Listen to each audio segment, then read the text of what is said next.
Well, damn, Mr. Z used the wrong intro and outro today.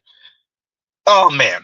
Anyway, like, share, subscribe, hit the super chat on the way in, and I guess the hype button, which is a new thing. I see some of y'all been hyping me up. That sounds weird to say. We'll just call it the hype button. The hype me up. What are we talking about? E40? Like, Z, that's hyphy, not hype. True. Um, yeah, so fair use, fair use, fair use, fair use. This is a promise kept. So Mr. Z said we were going to do a part 2 because I did not like or appreciate how the first one went. We had major quiet moments, Mr. Z, and I figured out why we didn't get to the end is because Mr. Z played the "that's not fair," and obviously that reset the sound, the background sound. So yeah, right. But I re-listened to a little bit of it. I was like, oh yeah, I forgot. I did press that, didn't I? Did I do that? Right. Okay. So once again, we're gonna play this again. We're gonna respond similarly, right? Z gonna try not to be a whole hypocrite out here contradicting himself. This is what happens when you play the same thing and you don't remember exactly what you said. But if you have conviction, you should pretty much stay on your pivot, right? Exactly. So once again, we are responding to Dark Brandon YouTube channel. It looked like they also reviewed some white manosphere guy recently. We might be talking about that, maybe not. We don't really rock with the white manosphere dudes like that. They have a whole different agenda, right? And they speak a whole different way. So how we're going to respond this time around is we're going to play, shout out to the Funky Academic, we're going to play the Funky Academic first. Then we're going to play the Dark Brandon channel, and we'll pepper videos referencing what we say over here throughout the stream, right? So once again, fair use, fair use, fair use, fair use. And y'all bear with, some of you have already heard this, some of you haven't. Shout out to Armiose Frimpong, the Funky Academic. He does not endorse Z. I don't even know if he knows who Z is, right? So we are playing him. That does not mean that he endorses Z or knows about Z or agrees with Z or any of that. With that, I think that his first 10 or so minutes, which I sped up a bit, of what he was speaking about, I want to say earlier today, it looks like he was streaming earlier when Z was streaming. So we'll play that, and then we'll play the rest of this, right? And y'all bear with. Here we go. America, my name is Armiose Frimpong, and I'm going to tell you right now one reason why the GOP has a stable governing majority across this wide land. It's because the broad left, that's the center liberals all the way to the left, is unbeknownst to them, some on purpose, most not on purpose, just kind of through either laziness or not particular carelessness. I think it's more carelessness, is moving towards creating a bee-like society in terms of gender relations, right? So what I'm about to describe describes left organizations and liberal organizations, and I think that the growing conservative backlash is a backlash to this. And so the gender relations I'm describing are in bee society. So bee societies, you have the queen bee, you have the worker bees, and then you have the males, right? A lot of people don't know worker bees are actual females too, right? They just haven't been fed in the right kind of way to become queen bees. But you have queen bees who lay eggs and are taken care of. You got the worker bees who do all of the work. They build the hive, they hunt for food, they do all of that. They come back, they communicate. These are the bees you see, right? And like I said, they build the hive, they store the honey, they do all of that stuff. And then you have the males, which are neither queen bees nor worker bees. They exist to have sex. And once they impregnate the queen, or if they do, they are driven out to die of exposure every winter because, they're not productive and they're not reproductive. So they're just kind of extraneous. The problem is, unbeknownst to the liberals and the left, possibly unbeknownst, maybe on purpose, but I think it's unbeknownst. When you put sex into the civil rights Act of 64 with an unreconstructed womanhood, what it does is it takes a productive world and it looks at all the inequalities between men and women and then restructures that world to create an equality that doesn't give any, that actively undermines any advantages, either cultural or natural, that men might have in the productive world. Right? So in the name of equality now, men's like generally bigger size and musculature doesn't matter, which might be fine. But also you have to think about the cultural determinants or the cultural features that have arisen with these natural differences, which include maybe a bigger tolerance for risk and a bigger tolerance for disagreement, all of which has been written out of society in the name of accommodating a society for women, right? So this will be a problem for that society. So here's, let me go through the movement again. In making a public-facing world where men and women compete at the same level without reconstructing or rethinking some of the entitlements of womanhood, just by thinking about the advantages of manhood, then what had happened? It's not perfectly synced. My apologies, y'all. We have to take away any either natural or cultural advantages that have accrued to men, which could be like any advantages that accrue to size, strength, which might be fine, but also attitudinal specificities that have accrued to men, a tolerance for risk or a tolerance for disagreement, for reasoned disagreement that might have accrued for a variety of reasons to men, right? We don't ask women to be a little bit more cantankerous or a little bit more tolerant for disagreement. No, instead we have trigger warnings and we have safe spaces and all of these ways in which men are supposed to accommodate themselves to unreconstructed United States feminine norms, right? This is why it was okay that schools became places that are completely intolerable for a lot of boys, because to make them a place that are tolerant for boys, what needs to happen is that some girls might have to be uncomfortable. For example, it's funny because I go to I coach at my kids' junior high school. And one of those interesting things about the PE classes in the junior high schools is that they're functionally useless because the women are not forced to play sports. The guys go out and they play ball sports. The women are allowed to just gossip in corners and like play on their phones or do whatever. It's really ridiculous because I would like women to play sports too, because I don't think it's particularly good for the girls not to play sports. But this is just a poor school and, you know, Title I area, and you go to a PE class and it's guys playing sports and girls off in corners, and it's just okay because we don't make girls do things that they don't want to do.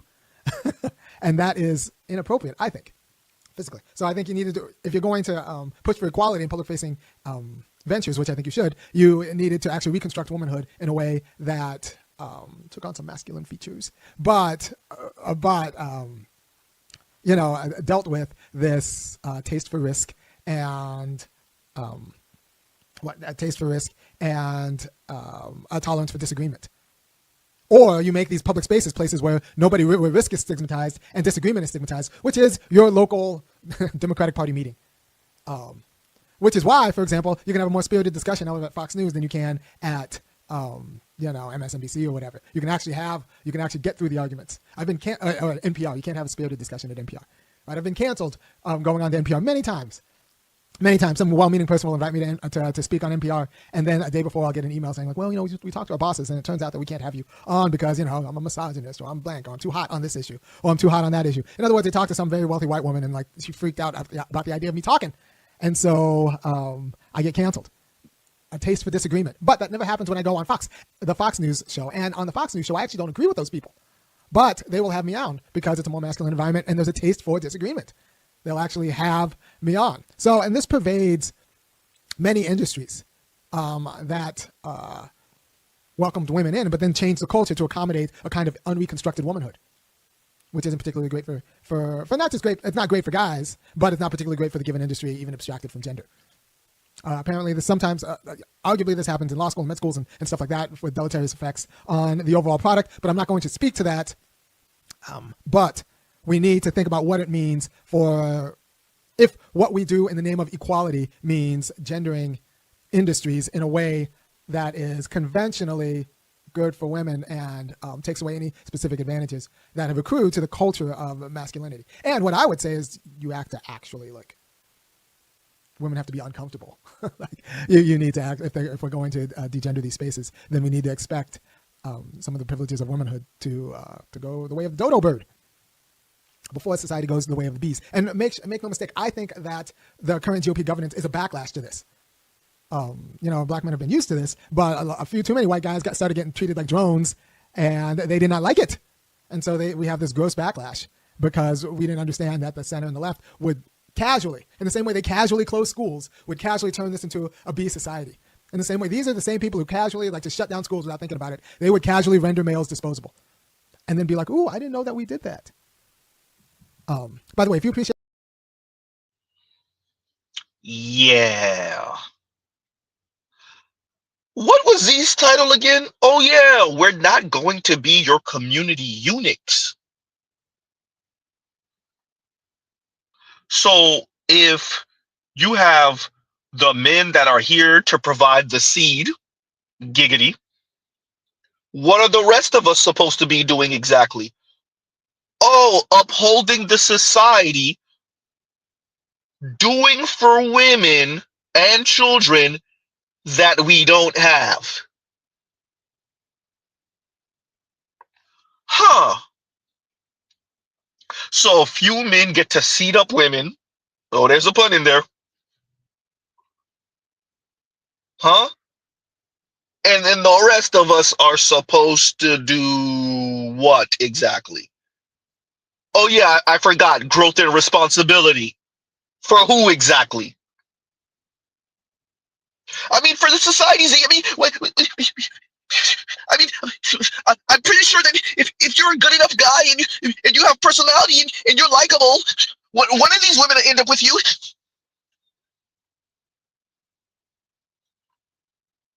Yeah.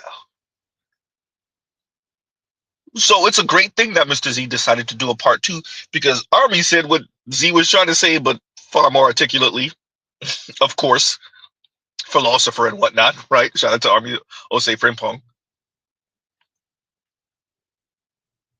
So this is a good time for us to play Dark Brandon so we can emphasize once again why, because they like to pretend like they don't appreciate, why the young men ain't signing for Project Community Eunuch. Why the young men, they're not signing up. Y'all could give it a break. They see your snarky asshole daughters and they say, see about that. You little rude, mean, condescending asshole daughters. Yeah.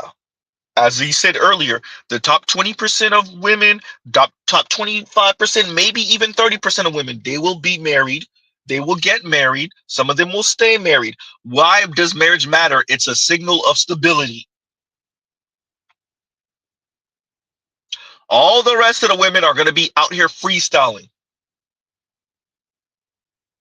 doing whatever with whoever, hoping and praying for stability. A handful of them will have the resources to be successful and do their own thing and not be relying on anyone or even the system. The vast majority of them will not. The vast majority of that 70 or so percent I'm estimating will not. 75% ish will not. Huh? And we already have numbers that speak to that in the black community, at least. Black and Latina women who never marry are the least wealthy in the US.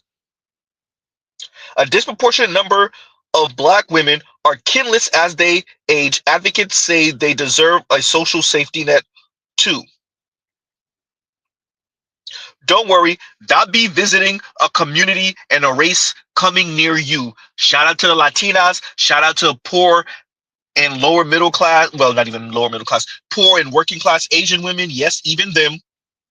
And shout out to working class white women, working poor white women, and maybe even some lower middle class white women. Oh, yeah, you too. Huh? Keep selling us that fake ass growth of responsibility for your asshole daughters that bought into the system. Keep making it seem like it was just the men that want to comport themselves a certain way, and we just don't. There's no space for that anymore. You can't be a man like a man from yesteryear.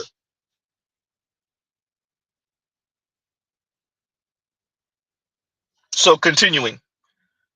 Hey there, folks. Hope you're doing well today. You know, for a long time, we've been trying to understand some of the issues facing men. And we have made videos asking, why are you victims? And to be honest, no one was able to succinctly explain why. And understandably so, it's a very complex problem. The problem is everyone talks about the stats. Everyone talks about the outcomes. Nobody talks about the root cause of the issue.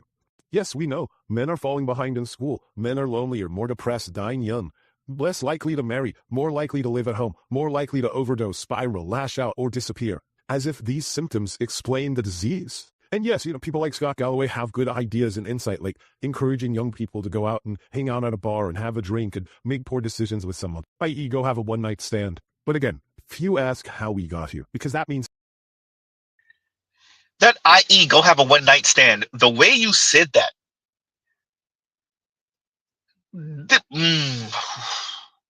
Mr. Z's not in the business. It's really difficult sometimes, though, of like questioning men's masculinity and manhood. And shout out to Lil Wayne calling men peenless men. With that, sometimes you hear men say certain things, and you're like, "What woman put those words in your mouth?"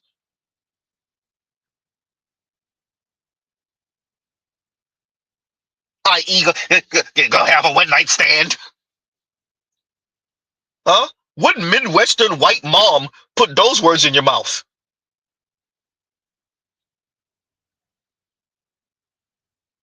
You know you're talking about men here, right? Like men. Men and boys. Huh? A bat and two baseballs. You realize you're not talking to women, right? Oh, I'm sorry. You're doing the whole tough love thing for the women towards the men, right? Yeah, I get you. I get you, right? We got to tough love the men up front of the women. I hear you.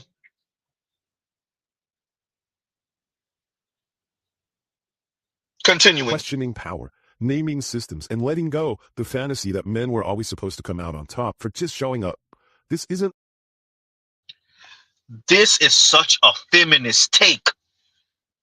Men were supposed to just come out on top just for showing up. You mean the race that competes openly, like overtly in everything? That race. I'm talking about race of men, right? I should reword that. The gender, the sex that openly competes every chance they get. That's the group that believes that they should just win an award or be congratulated just for showing up. Yeah. The sex that puts in more hours, the sex that's more likely to die on the job, huh?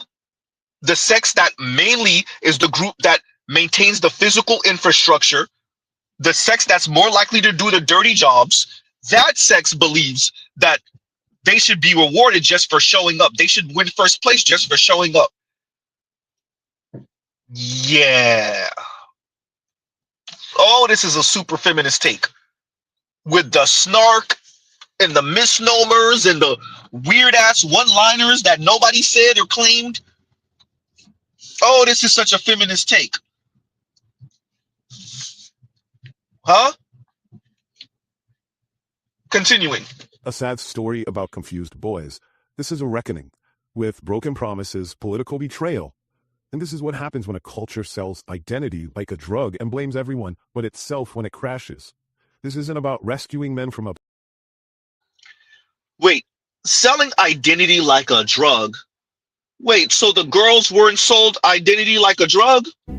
If this struck you as unusual when you were watching the series, that's because it was. In scholar Richard Bush's study of 262 so-called domestic situation comedies from 1946 to 1990 at least, he found that just 11% featured heads of household who were working class, i.e. doing blue-collar, clerical, or service work. Malcolm's father, and future drug lord as you may remember, plays a low-level clerical worker. This is despite the fact that most American workers qualify as working class. Back in 1976, scholars Gardner and Gross addressed this still relevant trend, calling the exclusion of working class families from television a symbolic annihilation of America's economic realities. The problem is especially that on children's television, Deconstructing, where a scant 2% of characters are depicted as working class. Now, this isn't exactly a coincidence. Showing stable middle and upper class families is good for business, especially if you're making a family-friendly sitcom. And the reason is simple: commercials. According to scholars Zieglinde Lemke and Wibke Schneiderman, as a form of mass entertainment financed by selling commercials to middle-class consumers, it seems logical that the predominant mode of representing class presupposes middle-class normativity. That is to say, watching the kid's skin stick to the seat in a rundown car with a broken radiator doesn't exactly put you in the mood to splurge on that cool new vacuum cleaner or a fancy bottle of cologne. In comparison, watching the Huxtables hang out in a brownstone while modeling yet another sick sweater from a seemingly endless pile brings viewers a sense of economic plenty that they might not feel in their day-to-day lives. Now, obviously, Malcolm in the Middle wasn't the first show to peddle an economic angst. I'll tell you what they're going to pay you. They're going to pay you what all jobs pay. Less than you're worth and just enough to keep you crawling back for more. We saw this as far back as the 50s with the Honeymooners, while the mid-70s brought Laverne and Shirley, and the late 80s saw the debut of America's most famous working-class family on Roseanne. But for anyone with enough business savvy, it just didn't seem financially smart to make a family or children's show about bringing your leftover egg breakfast to school for lunch. What do you have? Leftover eggs from breakfast? Which brings us to Disney. In a moment, that is. First, we have to look at 1980, when a broad cultural phenomenon began: the Reagan-era loosening of restrictions on entertainment regulations, including advertising during children's television programming. Now, after a major 70s-era crackdown on advertising to kids, you could only show a limited amount of commercials during children's programming, and were also required to produce educational and informative content for kids. When President Reagan and co. had essentially signed or vetoed all that away by 1984, things changed rapidly. A year after regulation, all of the top 10 best-selling toys had their own TV show. While child-centric product placement had occurred during television's early days, that was really no comparison to this new reality. The insane proliferation of TV character-aligned merchandising was dubbed the Strawberry Shortcake Strategy by Tom Engelhardt. That's thanks to the 1980 show's explosions of licensed dolls, video games, stickers, lunchboxes, and so on. And that reliance on branding would continue to increase from the 90s and on, as corporations realized what a valuable consumer demographic children could be. And though a 1990 congressional bill had reinstated some restrictions on such advertising, the industry had been changed forever. Increasingly, merchandising centered on children's television characters began blurring the line between consuming entertainment and just plain consumerism. And we're not trying to demonize your favorite Lizzie McGuire lunchbox. It's just a little weird. Which is why families like Malcolm in the Middle aren't the norm for places like the Disney Channel. While they didn't start making original live-action shows until the late 90s, they came in hard, quickly crafting what journalists Julia Borston and Alinda Wheat call a tween machine, in which pre-teenagers, and in this case primarily girls, were targeted through lifestyle marketing like the world had never seen. As scholar Morgan Genevieve Blue notes, the marketing was part and parcel with the programming decisions themselves, explaining that Disney Channel personnel worked closely with Disney Consumer Products and Disney Music Group to extend the network's fictional narratives across a variety of media and merchandise for tween girls. This was in order to effectively creep into the lives and life spaces of kids beyond the TV network. And that's according to a presentation given by President and CCO of Disney branded television, Gary Marsh himself. And the way they did it, mostly through appeals to girl consumers. As Blue explains, characters like Hannah Montana you look at that! Inspirational celebrity and teen life via fashion and dress-up and musical performances. In this way, according to Blue, franchisable girl star personae both reflects and perpetuates a neoliberal turn in the United States, which privileges a performative and celebrity-oriented form of girlhood as the contemporary ideal, i.e. a girl who has all the products she needs to look and behave a certain way. In the aughts, this often took the form of sparkly clothes, as best seen in Disney's unprecedentedly large expansion into Walmart stores, with clothing and lifestyle lines specifically marketed to middle and working class girls. And by 2014, Disney was racking in $3.99 billion of revenue in consumer products alone, driven largely by Disney Channel merchandise. The franchise element of the Disney Channel explains why programmers need to make shows about securely middle-class families. Doing so both doesn't alienate working-class viewers, while also painting a fantasy of magical middle-classdom where money is never a problem and consumption is a high priority. That is to say, the family on Wizards of Waverly Place may run a humble sandwich shop, but their apartment sure doesn't look that way. As Blue puts it, Disney's texts, products, and promotions may allay anxieties over vast systematic inequalities, in large part by painting an image of a world where families aren't struggling to make ends meet. This, of course, requires ignoring realities, like the fact that 14.4% of American children were growing up below the poverty line as of 2019. I actually am worried about the future because I just want us to be good and don't have to worry about how we're going to get the next thing or how we're going to get food. Of course, it's not just Disney and it's not just tween girls being targeted. Cartoon shows like Teenage Mutant Ninja Turtles and The Smurfs were extended through a huge amount of licensed merchandising tie-ins, ranging from films to comics and books to computer games. Scholar Marcia Kinder observed back in 1991 that this transmedia intertextuality effectively eliminates any distinction between the original text, i.e. the show, and the spin-off text and commodities that bank on the show's success, which may be a large reason why children's and family television typically finds its comfort zone in middle to upper middle class bliss, where the biggest problem is your family photo shoot coming out squeaky clean. And there's nothing wrong with that. We love these shows, but it does present a skewed perspective of what American life is like. As Stile Sakira and Larry Osimensa put it, television serves as a tool that continues to mold the public consciousness, in part by fostering a single-minded interpretation of superficial symbolism as an indicator of status and quality. That is to say, by basically suggesting that the right house, the right toy, or the right sparkly outfit can bring you happiness and cement your status as happily middle class, TV reinforces a materialistic status quo. No. So the girls who are now women, and it wasn't just Disney, the girls who are now women were sold uncut cocaine lifestyle branding straight to the head, straight to the dome. And yet we speak about what the men or the boys were sold, their identity. The women were sold lifestyle when they were girls. Companies with tens of millions, hundreds of millions, now billions, a market cap of billions, if not a trillion.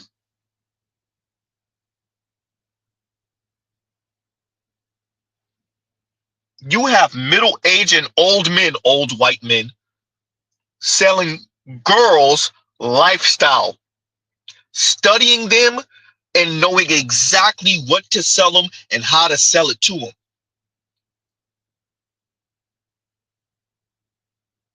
And yet we speak about the boys and the men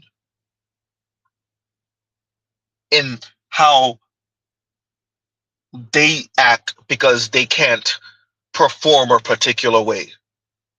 Yeah. Uh-huh. And Vince is directly in their veins, right? Vincent, forget cocaine, it's heroin. Heroin. Huh? Straight consumerism, heroin. Straight to the veins.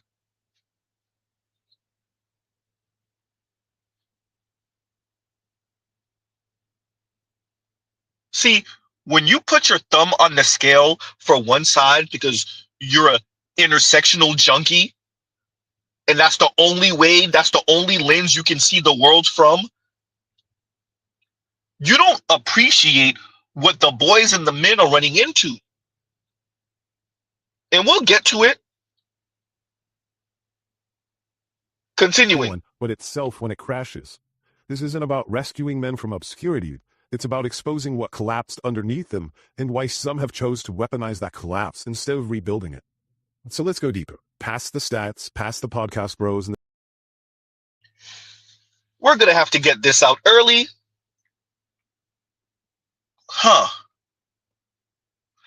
What collapsed underneath them and how they weaponize it, right? The men are weaponizing what collapsed beneath them. How about if the women are the ones weaponizing it and people like you, to the contributors of Dark Brandon, refuse to acknowledge the women that sound like this? Uh-oh, goddamn Z. As a man, if you don't have house court job, don't look for a woman with house court job. And for the men that complain about women that do that, look for a man that has all three and they don't have all three. We can do that. We are women. You want us. You need us. Y'all want one thing from us. And mad because we boss y'all around because you're a fucking servant. You're a provider, right? You're a protector, right? You're a security guard. Mm-hmm. You're a goddamn assistant. Mm-hmm. Know your place.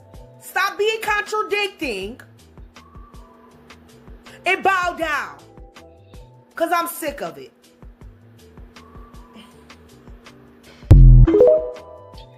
Yeah. See, this makes the intersectional argument real difficult. This makes the women are just these innocent, helpless creatures that's trying to build a new society, and they're not trying to hold men to any of these old patriarchal standards. It makes that real difficult to say, right? When the women are saying, you're an effing servant. Oh, and the women have no issue telling you that if they earn more than you, how they gonna treat you too. That if you are broke and I choose to deal with you, I will belittle you. It is what it is. And by the way, her definition of broke Her own words. Her definition of broke is if you don't earn 2 times more than what she earns. Oops. Huh? If you are broke and I choose to deal with you, I will belittle you. Her words. Real difficult to do the problem is the men don't want to change. The men are stuck in these old ways. No, the men are running into these hypocritical assholes. See, the women hear you. I said this earlier. The women hear you, they have ears. The women see you, they have eyes, and they know that, especially on the left, y'all will put this thumb on the scales for them. And they'll speak to the men crazily. They'll insult the men, belittle the men, be smug and snarky with the men, be insulting towards the men. And they know people like you are going to ignore that. You're going to minimize it. So much of the reason why the boys and the men aren't budging from their ideas of what a man is because the women aren't. Ooh. And the men want vagina. The boys want their first kiss, and the men want vagina. So they could follow your route and hit or miss, or they can realize that the women and the girls are being full-on hypocrites and liars. And there's preferences and reveal preferences. There are what women say they want, and then there's what turns them on. And it's not always the same thing. It's like rarely the same thing, like never the same thing. Goddamn. There's the polite answer you give to the man on the street. There's the polite answer you give in polite company. And then there's what really turns you on. You know, get the juices flowing. Giggity. No?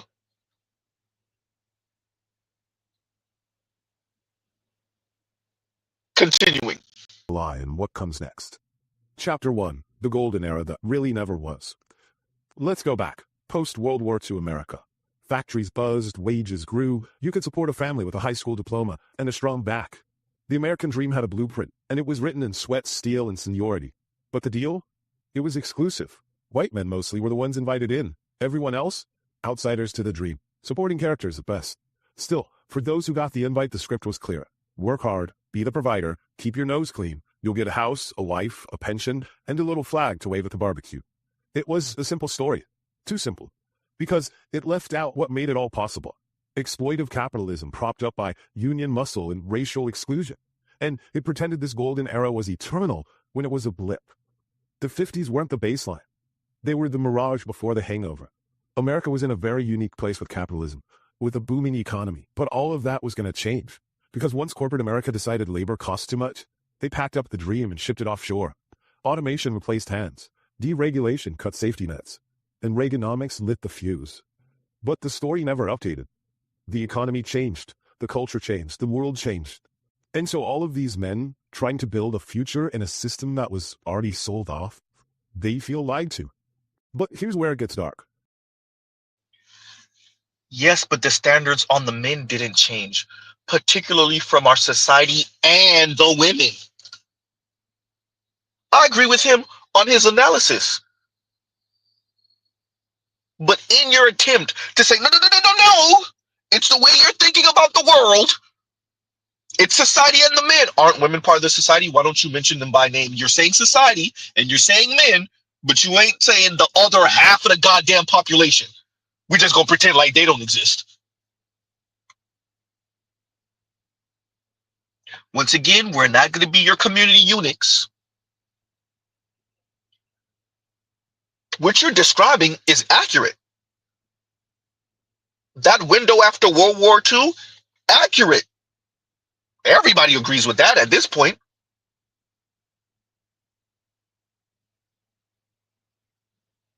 The standards on the men haven't changed. Huh? The standards on the men haven't changed. The women still want what they want. And they let you know. very, very brutally. You can't send me no money for my hair. You can't send me no money for my nails. You can't give me no money for no food. You can't give me no money on my rent.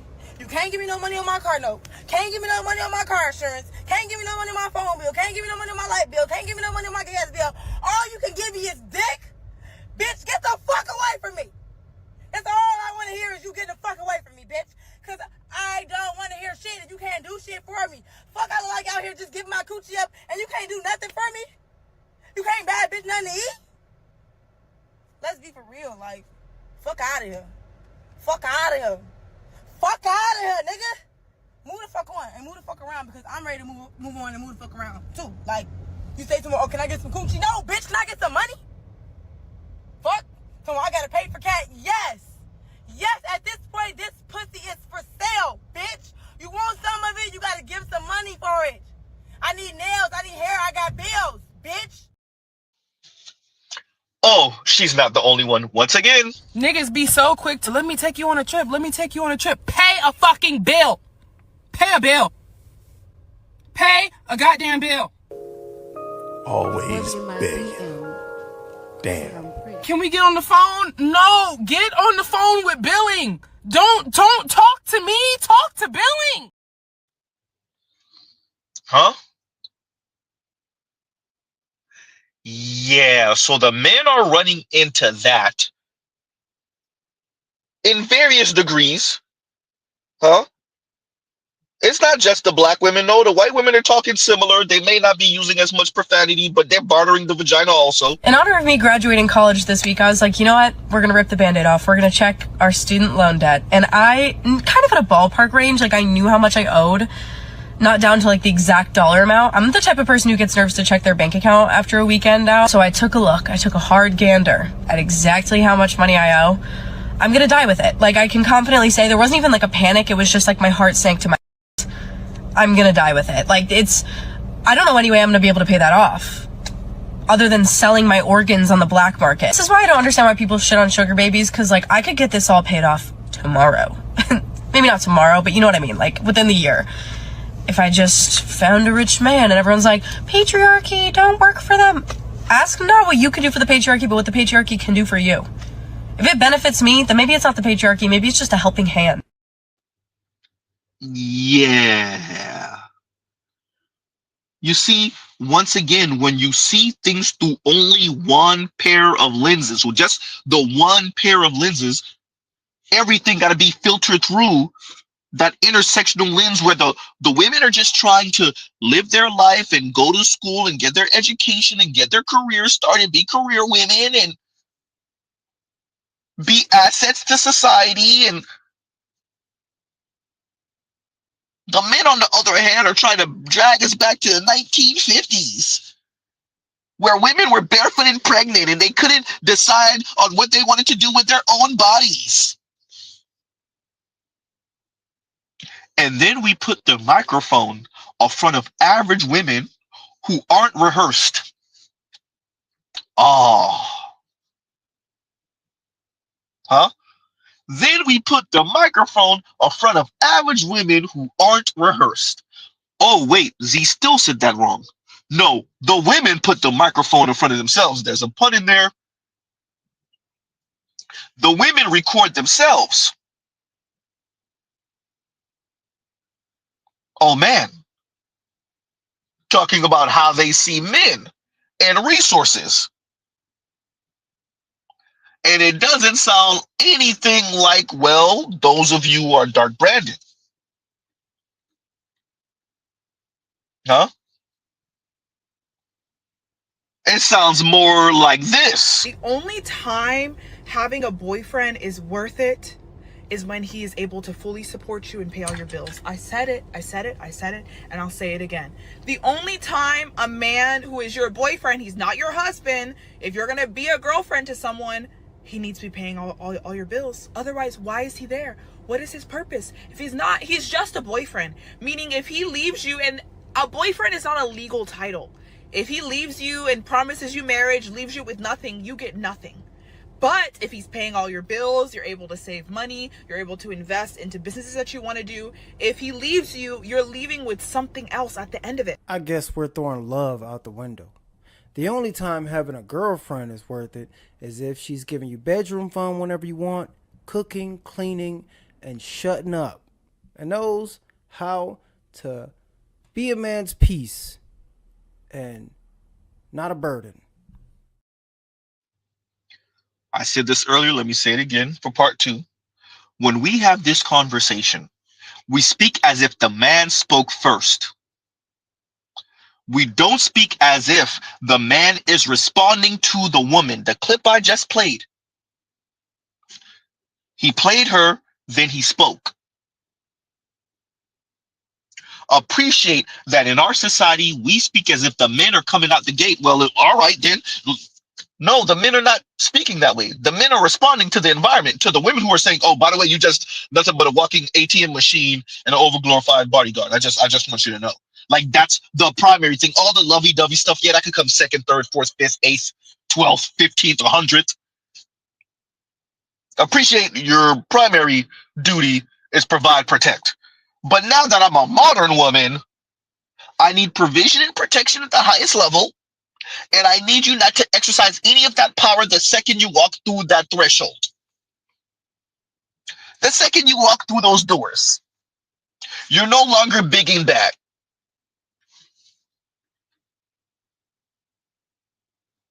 Huh? Yeah. I want y'all to appreciate Mr. Z is bringing this closer to home, because Dark Brandon was having a more expansive conversation, right? A more society. He was basing it on a larger thing. He was talking about societally, right? No, the personal is political. Isn't that what the feminists say? And if the personal is political, these men and boys are having real experiences with real women and real girls. And what they're running into is that folks like you on Dark Brandon's channel are saying one thing, and the boys and the men are running into girls and women who are conducting themselves a completely different way. That's why Mr. Z is playing the clips he's playing.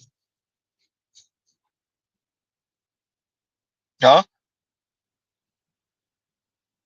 It's gonna feel weird saying the hype word, but like, share, subscribe, hit the super chat and the hype button. Yeah, that sounds weird. All right, continuing. Some didn't just feel betrayed, they wanted someone to blame.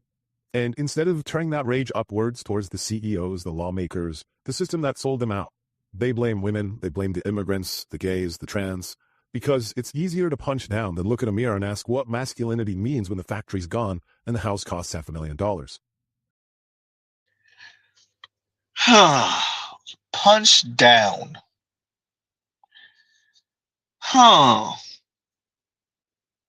It's easier to punch down, it's easier to blame the women, etc., etc.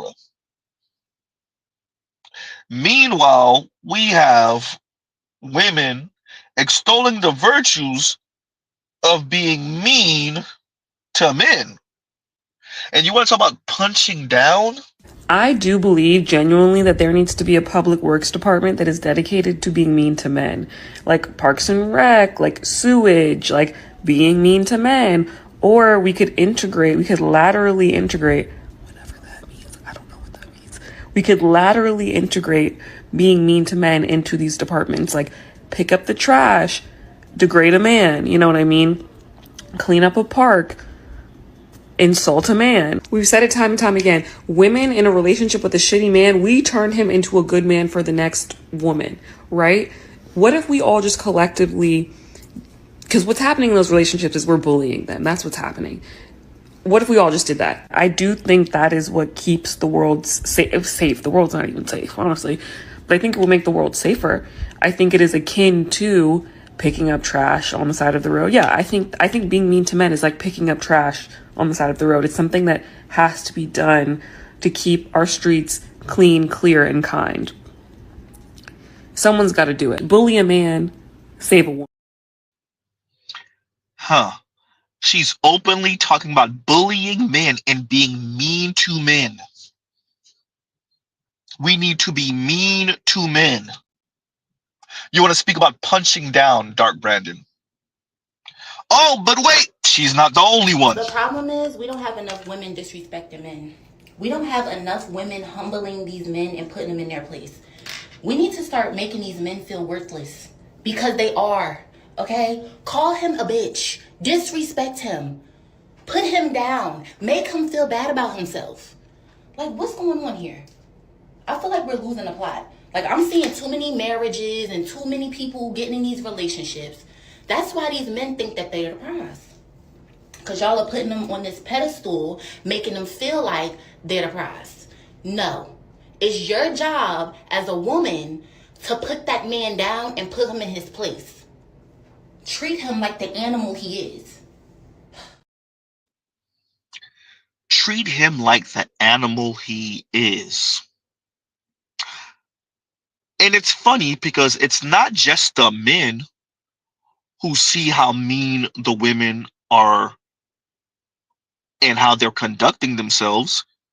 It's also older women. You know, women today are a lot more aggressive in our approach to life in general. Right. And we've done more work than them. So we have some things that are solid that they don't. And they've got to catch up. Become what I call men in skirts. We are so aggressive, so demanding, so unaware, really. We think we got it going on, but women really aren't aware of their power because our power as women is silent. If you really know what you're doing, I think we've been left alone and up to our own devices for too long. I find women rightfully so mean as hell. I'm sorry. Not y'all and Van Zant saying women are mean as hell. Oh man. Huh? Dark Brandon, you have already decided how you're going to angle your channel.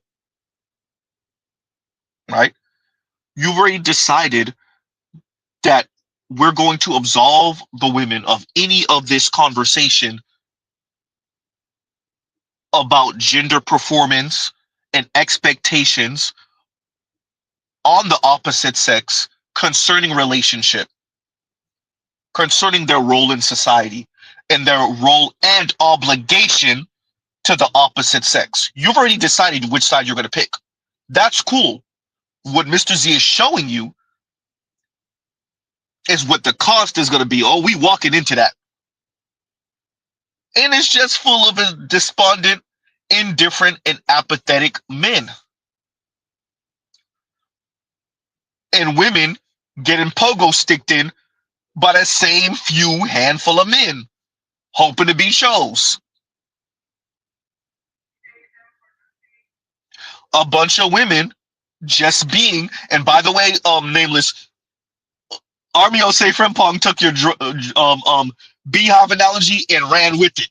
Check his, I want to say his latest stream, The Funky Academic. Right? And the masses of men, whether they know how to verbalize it or not, they're not going. They're not signing up for your community eunuch. Once again, to the title, we're not going to be your community eunuch. We're not doing it. And let's be clear, that is what this becomes. The non-reproducing men that's still doing for society, which essentially is subsidizing women and children that don't belong to that individual man.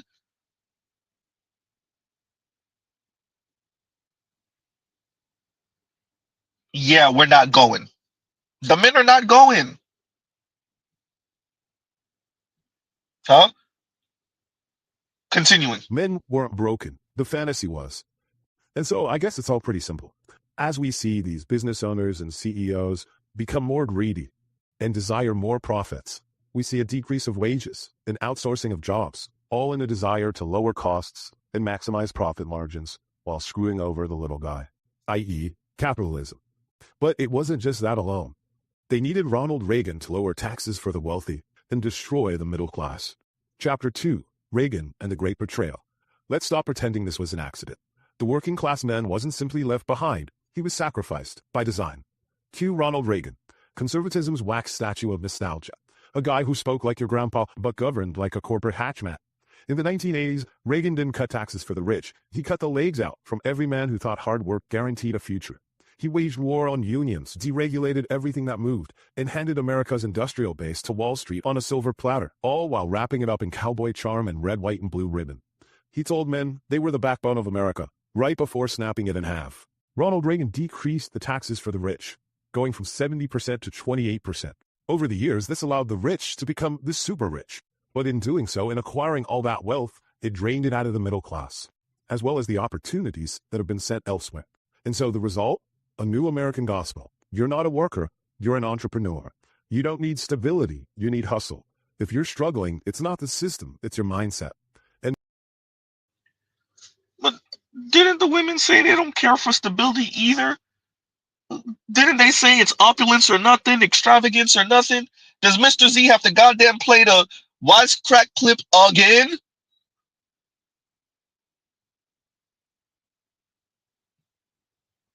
Wait, what?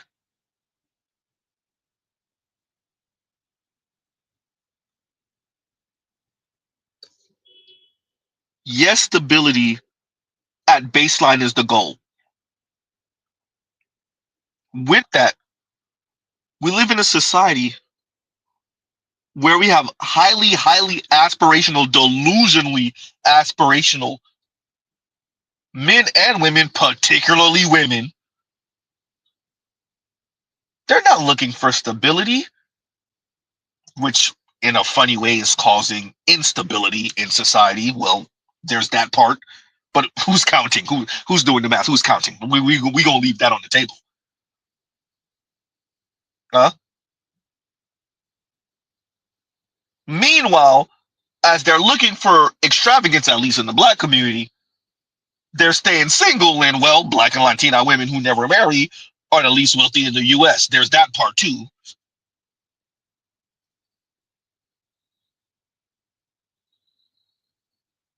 Continuing. You blame single moms. You blame the welfare queens. You blame the immigrants taking your jobs as if Guatemalan teenagers at Chipotle is the reason your 401k is garbage. It's the oldest trick in the capitalist book. Rig the system and then sell you a scapegoat. And men bought it because the alternative was admitting they've been conned by the very people selling them the bootstraps. So where are we at? No pensions, no safety nets, no dignity, just grind culture, side hustles, and motivational podcasts telling you to level up while the billionaires level your neighborhood. And the worst part, a lot of these men didn't get radicalized by reading Atlas Shrugged. They got radicalized because they're struggling to afford to live. They looked around. I know we're not talking about being radicalized because you can't afford to live. Meanwhile, we have content like this that floods the goddamn internet, and I watched the entire left and right, to be frank, say nothing about this type of content. The only time having a boyfriend is worth it is when he is able to fully support you and pay all your bills. I said it, and I'll say it again. The only time a man who is your boyfriend, he's not your husband, if you're gonna be a girlfriend to someone, he needs to be paying all your bills. Otherwise, why is he there? What is his purpose? If he's not, he's just a boyfriend. Meaning if he leaves you, and a boyfriend is not a legal title. If he leaves you and promises you marriage, leaves you with nothing, you get nothing. But if he's paying all your bills, you're able to save money, you're able to invest into businesses that you want to do. If he leaves you, you're leaving with something else at the end of it. I guess we're throwing love out the window. The only time having a girlfriend is worth it is if she's giving you bedroom fun whenever you want, cooking, cleaning, and shutting up. And those... Oh no, she's not the only one. This is what I tell average looking and below average looking women. If you can't date up, be alone. Life is easier that way. And I know that's controversial. I don't care. I don't care. Yeah. Once again, there's what the channel Dark Brandon says, and then there's what men are actually running into. There's what boys are actually running into, what they're actually interacting with. Huh?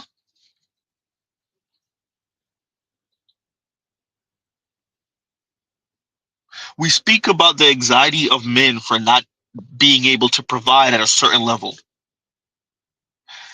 What we don't speak about is how women want to perform femininity and womanhood, and how much of it is based off of, well, the resources that your man can acquire and hoard.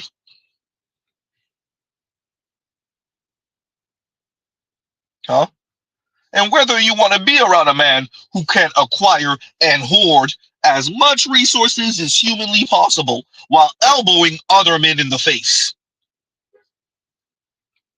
Huh?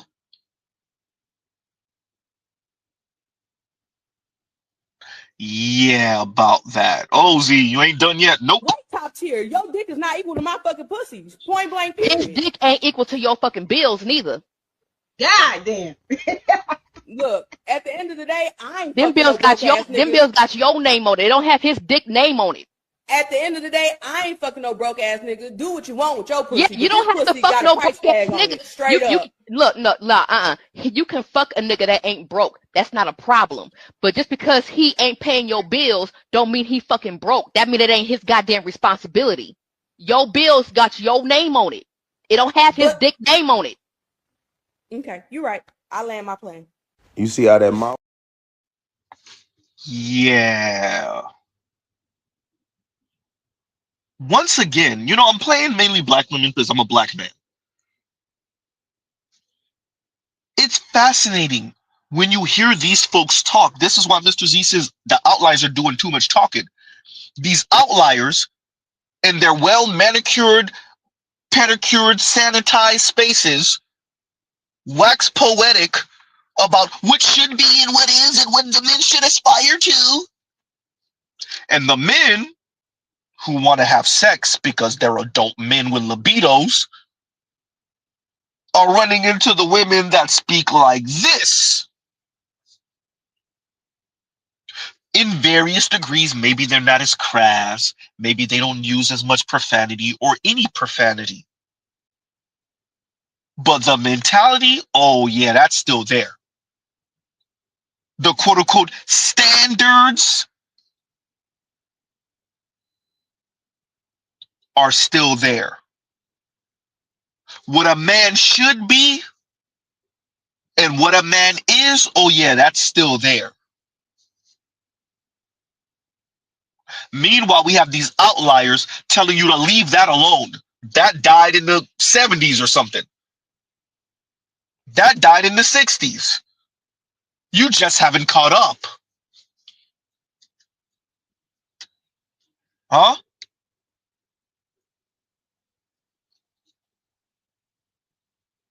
Continuing. It's because they're struggling to afford to live. They looked around and saw their dads had more with less, and they didn't understand why the latter had disappeared. So they decided someone must have stolen it. Instead of burning down the bank, they blamed the barista with purple hair.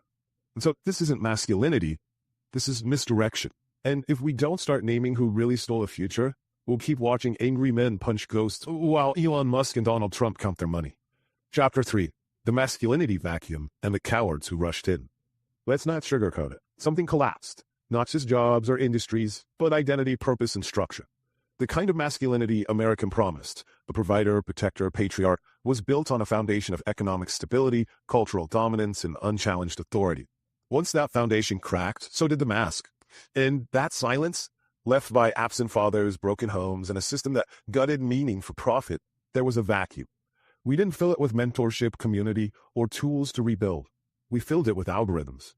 And who sprinted into the void? Rifters, clowns, rage merchants with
Men and masculinity. Yeah. So this is a new book, right? This is what I'm writing about in my book, and as the sister of two brothers and the mother of two sons, particularly as the mother of two sons, I think about this a lot.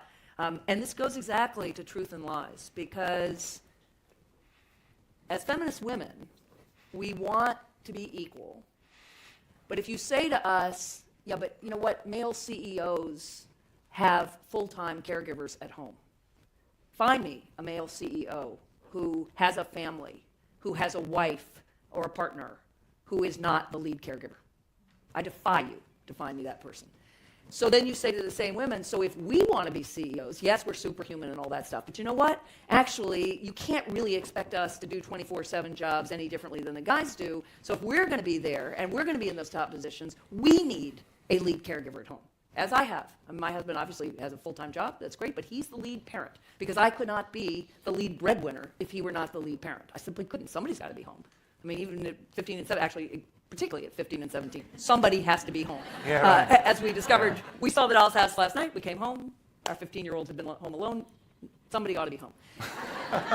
So, the place was trash. A bit. Pizza boxes, we won't go there. So then you say, okay, so you want to be the CEO or the president of the university or the surgeon or the scientist, whatever. You've got to marry somebody who is willing to support you in the homework, the family work, in the way he's going to support you. Believe me, you're not going to be able to do what you want to do without him, but that's probably what you're going to have to do. And maybe you'll trade off, but he's going to have to do that part of the time. And at that point, many women get off the bus. They don't want to marry a guy like that. They don't think a guy like that is masculine. Indeed, the guys who do that, I know I'm in Brooklyn. And Message! Brooklyn gives the lie to all this. There are more stay-at-home dads here than probably anywhere else in the U.S., or work-from-home dads, or lead caregiver dads, or however you want to put it. But in most places in the U.S., those dads report that the women they engage with on the on the playground think they're a little odd. Do not think of them as a model of masculinity. We can't have it both ways, right? Just as I was told growing up, don't be too smart. You don't be too smart around a guy. He won't want you. Well, right, that vision of femininity had to change. It had to change. Guys had to think that women who are powerful and smart and competitive were attractive, because otherwise we couldn't do it. Well, you know what? We have to think that a guy who puts his family first, that a guy who says, no, I want to be the lead parent. I'm going to defer a promotion. I'm not going to be the most powerful guy out there. We have to say, you are a masculine, valued, wonderful man.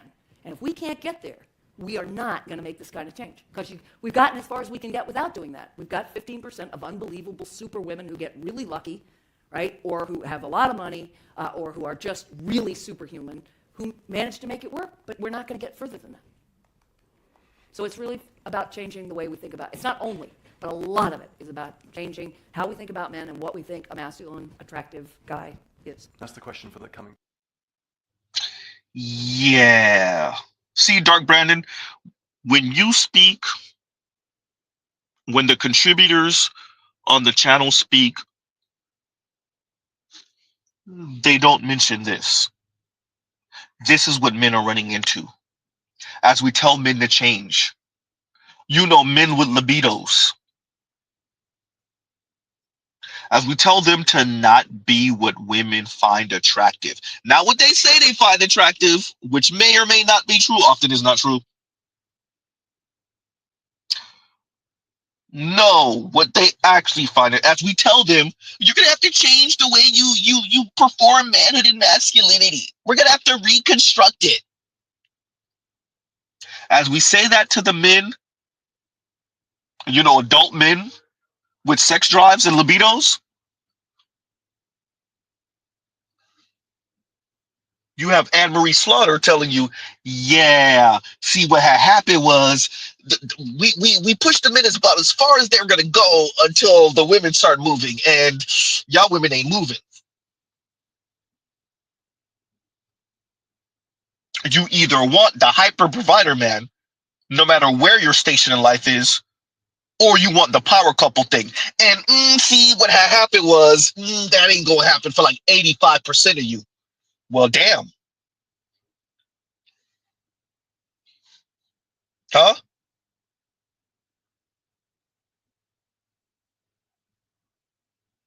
Continuing. Not thinkers, not builders, not mentors. Just emotionally stunted men barking into microphones, telling the disoriented that the problem wasn't capitalism. It was Not emotionally stunted men. Z, you emotionally stunted now? Continuing. The problem wasn't capitalism. It was women with opinions. You can't afford rent, must be feminism. No one wants to date you, blame the gays. Feel like a failure, trans people. It's pathetic. They took pain and turned it into posture. No reflection, no growth, no time trying to explain or understand the new landscape or strategize how to succeed in it. Just cosplay. Meanwhile, we're all part of the Black Manosphere, and yeah, that's all we do here is encourage each other and explain the pitfalls and explain the maze. Don't go that way, go that way. Don't go that way, don't go that way. Go straight that way. Watch out for that pitfall right there. Over there is a landfill. Over there is a waterfall. Over there is quicksand. Over there is the alligator pit. Yeah, but we don't do that over here. I can't tell you what the white guys are doing. But in the Black Manosphere, yeah, about that. Continuing. For $9.99 a month. This isn't men struggling, this is men refusing to evolve and demanding applause for it. And let's be brutally honest. When these folks say evolve, what do they mean by evolve? This is men refusing to evolve. And evolve into what? Community eunuchs? Painless men? Men that do and maybe succeed, but have no genuine desire directed towards them? What exactly do you mean by evolve? Be okay with being sexless.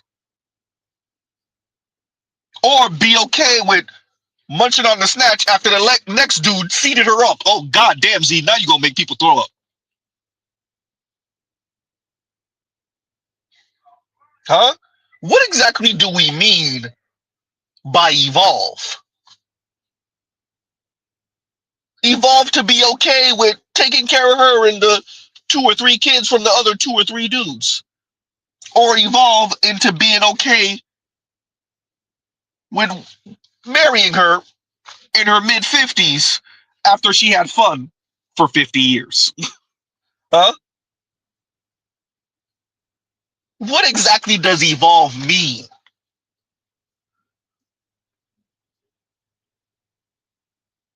True, Spayman. He didn't say Black Manosphere, granted. With that, Mr. Z got a trigger finger with this. Quick trigger finger.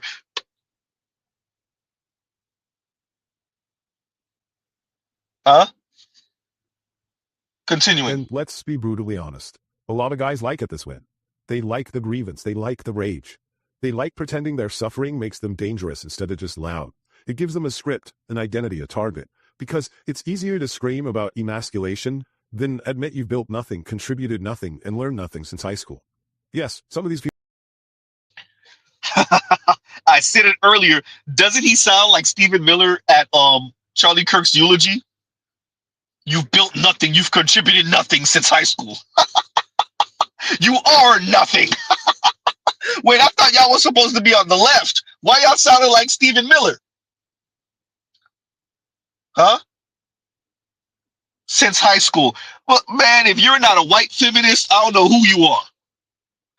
I said this earlier too. If you're a black man, shame on you. Please, for love of God, don't be a black man. Please, for the love of God. Oh, that's every bit of sassy, snarky white feminist in that. You built nothing. You've done nothing since high school. Who speaks like that other than a white woman? Z, you gonna do it again? I'm gonna do it again. Y'all smell that? I smell white feminists. I smell unwarranted white female sass and snark. Yeah, that. You smell?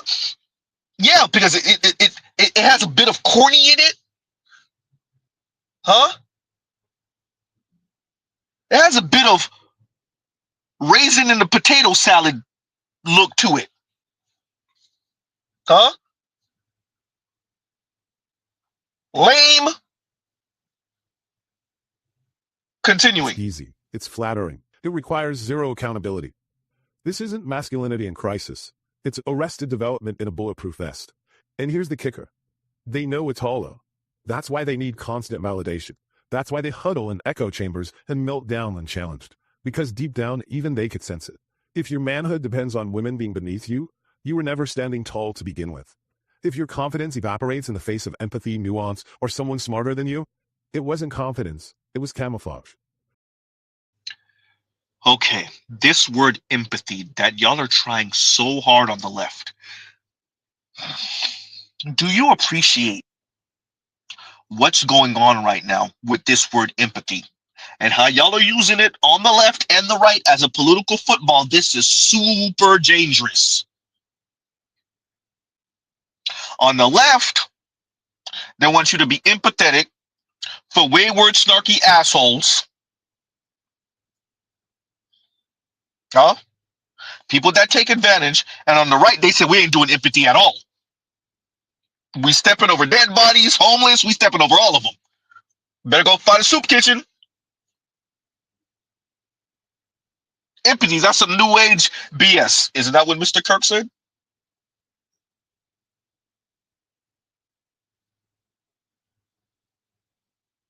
And much of the reason why you get the pushback from the right is because how the left weaponizes empathy for wayward assholes. Hey, bro, we ain't having empathy for the chick with the high mileage vagina, bro. Tell her she better go buy peen or companionship. We ain't doing it.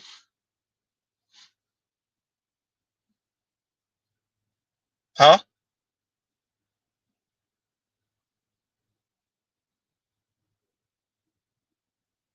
I would love to know what he means by empathy.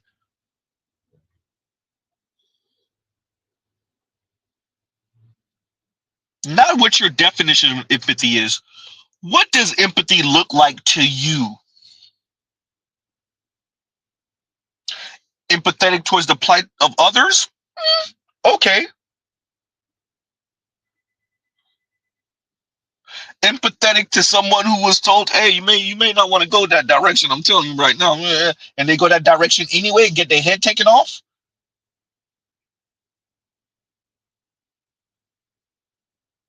Empathetic to the high mileage vagina? Huh?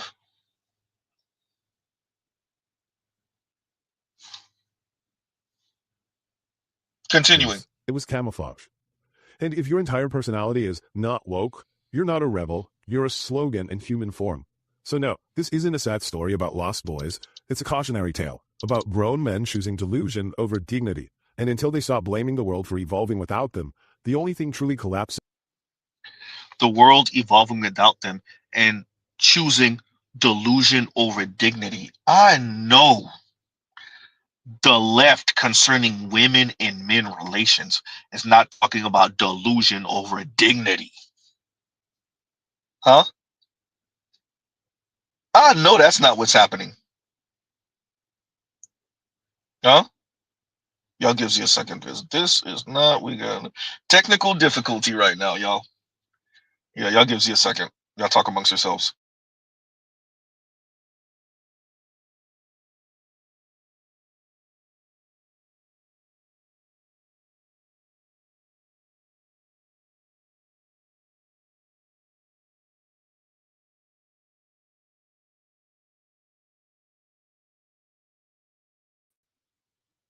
Okay, we're back. We're back. There we go. Okay. Right? So delusion over dignity. Z heard right, right? Meanwhile, we have the ladies that sound like this. Look at me. If you were single, if you were a single woman in Charlotte, North Carolina, look at me, okay? I was feeling great about myself. I was like, I'm a bad bitch. I'm single. I don't need no man. I actually really would love a man, and I do need a man. But just, this is what we say when we're single and we just want to... Anyway, focus, Medina. Because that doesn't sound delusional, right? That definitely doesn't sound delusional. I was like, I'm a bad B. I don't need no man. You know, this is what we're saying when we're single. Why? Huh? Well, go ahead and play it, Z, because it's apropos truth. Why the fuck you lying? Why you always lying? Oh my god, stop fucking lying. Delusion over dignity, right? Yeah, about that. See, when Mr. Z says the internet will expose us all, appreciate this is what Mr. Z is saying. I'm literally exhibiting for everyone right now. There's the Dark Brandon channel, which Mr. Z is subscribed to. But whenever we get into conversation about men and women, they start veering off and sounding like this. And then there's all the clip of women actually speaking in their own words. Oh boy, you gotta love it.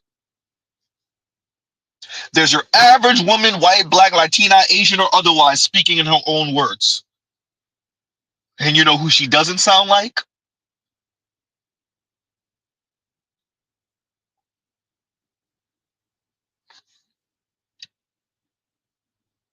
Continuing. Is their relevance. Chapter 4. The right-wing pickup artist, grift, gaslight, and gatekeep. When a generation of men got disoriented, laid off, priced out, culturally relevant, the left mostly offered silence or scorn. Learn to cry, they were told. Go to therapy. Useful advice, but too slow, too quiet. Meanwhile, the right saw a business opportunity. Not to I said this earlier. It's not simply that it's too slow and too quiet. It's inaccurate. The women's major issue is that the men don't have the resources to buy them opulently. It's not that he's not emotionally intelligent and he's not in touch with his emotion and he's not likable. The women are giving vagina up to not likable men left and right. If he's 6'5", if he has a chiseled chin and a six-pack and an 8-inch member, if he's charismatic enough, and he could not be. Wait, Z, how can you be charismatic and not likable? Ask her after she gets out the bed with him. Ooh, goddamn.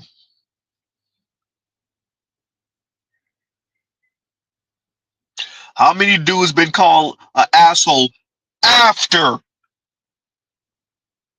they get to smash? Does it matter anymore?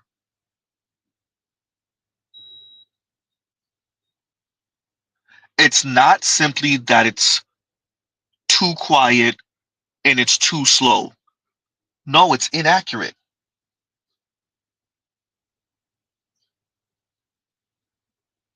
This turning therapy into a religion is a women thing. This is XX chromosome thing. This is supremely a first world problem. Jesus Christ. This is women, particularly white women, first world problem talk. This litmus test of, have you seen therapy or do you go to therapy? Have you? This therapy language, because they got to find somewhere to put this type of energy. So you're weird. I'm not going to be like my evangelical cousins have become become people who evangelize therapy.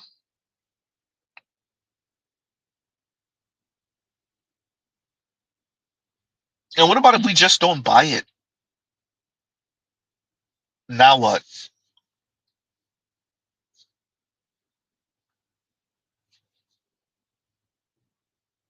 What happens when the men say, yeah, no,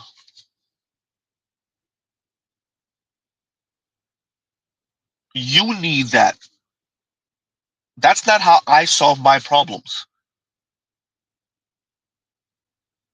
What then?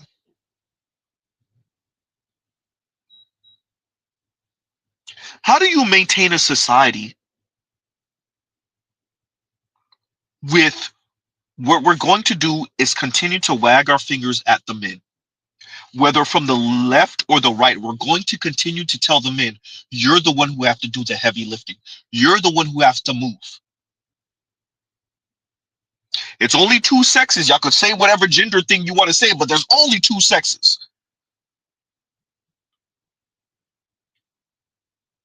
And when you continue to say to one, by the way, you're going to be the one to move. Oh, no, there ain't nothing wrong with her. And even if there is, we ain't going to tell her to move. You got to be the one to move. Once again, the men and the women both hear you. The women hear you. They see you. And they've become insufferable because they know, well, the society's going to put the thumb on the scale for them every time. How that birth rate look right now? Ooh, goddamn. And their marriage rate. Yikes. Huh?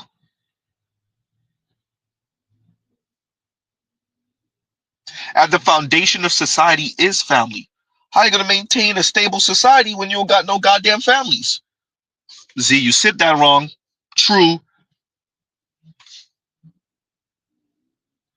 The only ones who exhibit all of those markers that maintain that society are really what? Increasingly what? The top third of Americans?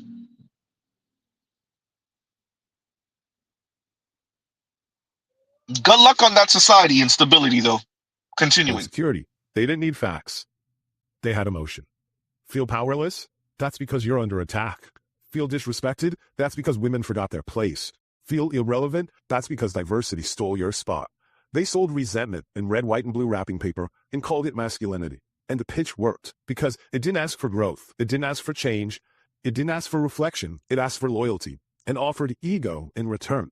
Suddenly, you're not a lonely dude with no health care. You're a real American man under siege by drag queens. Your failure isn't personal. It's political. I said this earlier. It's both. School to prison pipeline is political.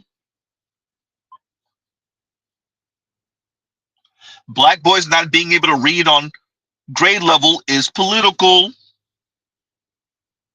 Women being awarded with 80% custody is political. Women in the black community filing for divorce within 5 years at 80%, and for non-blacks within 10-ish years at 70 or some odd percent is political. That's political. Huh?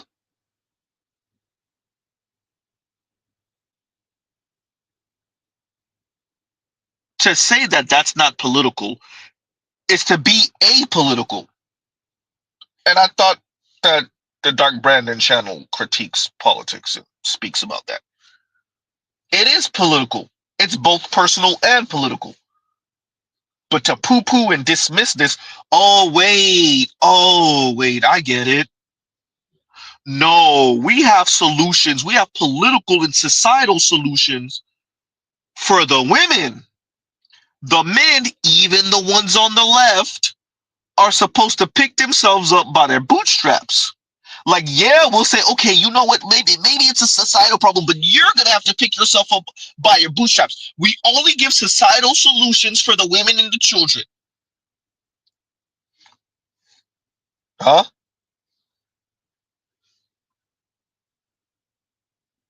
Yeah. And we're going to play the funky academic again because the men have an answer to that. And don't worry, y'all. I see y'all super chats. We're going to get to them in a minute. Talking about that. Like, share, subscribe, hit the super chat and the hype button. It feels so weird saying that.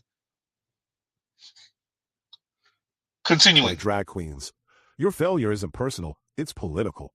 Your rage isn't a coping mechanism. It's patriotic. And at the center of this emotional Ponzi scheme, Donald Trump, the ultimate right-wing pickup artist, a man whose masculinity is made entirely of spray tan, NDAs, and volume. Trump didn't fix anything for these men. He just gave them permission to stop pretending they were okay. And then he weaponized that brokenness. You're not struggling because the economy is rigged. You're struggling because women have jobs, because immigrants exist, because your kids read James Baldwin, because your kids are woke. It's laughable, but it lands. because it flatters the ego and blames someone else. The right doesn't offer solutions, it offers a story. A story where men are righteous victims, the betrayed heroes, the last line of defense against. I agree with him on the right. And the left offers the masses of men community eunuch. Huh? Or as the nameless protagonist would say, and Armio Frimpong would say, the beehive, the hive. And what are the masses of men in a hive? Do you even get to be the producer man? Do you even have that pleasure to be the reproduction man? What happens when you're not one of the reproduction men? Oh, you just produce for society, which is really the women and children, and then you still get pushed out to die in wintertime. Yeah. Have fun trying to get men to sign up for that. Have fun trying to get the masses of men to sign up for that. Huh? And Inspired Truth says, what's wrong with being a pickup artist? They see that as cringe. It's cheating. In their mind, it's cheating. You studied women so much and you shoot your shot at so many women that, well, you pick up certain women, pickup artists. In their mind, it's cheating the system because they have some Disney-esque view of how this works. It's juvenile. It's elementary. They think it's cringe. They see it as like creeper-like activity. Oh, so you just shoot your shot at all of these women and wait, and you study them and you study your lines and what you're gonna say and you study how to improvise and oh, ew.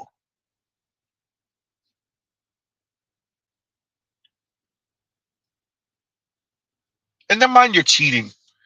You're some weird creeper guy who's cheating. You just running the numbers. Where's the problem here? Instead of letting this come up organically. Yawn. Continuing. Against a rainbow-colored apocalypse. And in this story, violence becomes valor. Grievance becomes gospel. Storm the Capitol, you're a patriot. Ban the books, you're a protector. Shove your girlfriend and scream about cancel culture, you're fighting the Shove your girlfriend and scream about cancel culture. But what? Did Mr. Z hear that right?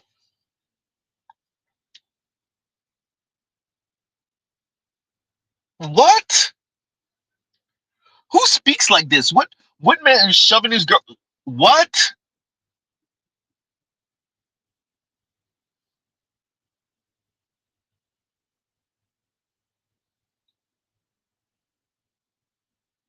And that was funny, Inspired Truth. I hear you. But continuing. Matrix. It's not masculinity. It's cult cosplay with a gun rack. And let's be real. These men know the right wing isn't going to raise their wages, give them health care, or rebuild their towns. But that's not what they're buying. They're buying validation. They want to feel strong again. And if that means marching behind a game show host while screaming about Bud Light, fine. It's identity by process of elimination. Not gay, not feminist, not woke, not accountable, not curious, not evolving, just loud. It's identity by process of elimination. I said this earlier. I got to say it again now. I know the folks that allowed women to weaponize intersectionality are not talking about identity by the process of elimination. I know the folks that watched 3 LGBTQ women take over the BLM movement on the dead bodies of essentially straight black men are not talking about identity by way of process of elimination. I know the group of people that shoehorned in white women as being minorities, you know, the largest population in America. I know those folks are not speaking about identity by process of elimination. I know the folks that right now, currently, like right now, have their thumb on the scales for the ladies aren't speaking about identity by process of elimination. The ones that are trying to shame the men, like right now, aren't speaking about identity by process of elimination. The ones that turn a blind eye to snarky, mean, rude, condescending, entitled, materialistic, consumerist, Mr. Z could do with this all day, women are not talking about identity by process of elimination. I know that that's not happening. No, Z, that's a figment of your imagination. I know. Huh? Continuing. Not evolving, just loud. And for that, they'll sell their souls to any politician who flatters their rage and swears their failures aren't their fault. The result? A movement full of men who call themselves lions while getting herded like sheep into a voting booth to protect billionaires from taxes. Call themselves lions while being herded like sheep into the voting booth. Meanwhile, retail therapy is a female thing. If you want to talk about being herded, sir, have you seen any shopping mall on the weekends? Who's being herded exactly? The men? You want to talk about billionaires? Or no, LVMH. How exactly? Oh, wait a minute. Fashion. Primarily consumed by who exactly? How did Arnaud become such a household name? Well, he's really not a household name like that. But how did he become a billionaire? One of the top 10 richest men on the planet? Huh? What's his name? Bernard Arnault? Something like that. LVMH. How did he become so wealthy? Oh, wait. Fashion mainly. And who's the biggest consumer of that? Herded, you said. Interesting word choice. Because who's being herded exactly? And how are they being herded? Supporting a billionaire. Herded into the voting booth. Wait, so the left doesn't have billionaires too? Oh, it definitely does. And they're left right up until it comes time to start talking about those taxes and that money. Uh-oh.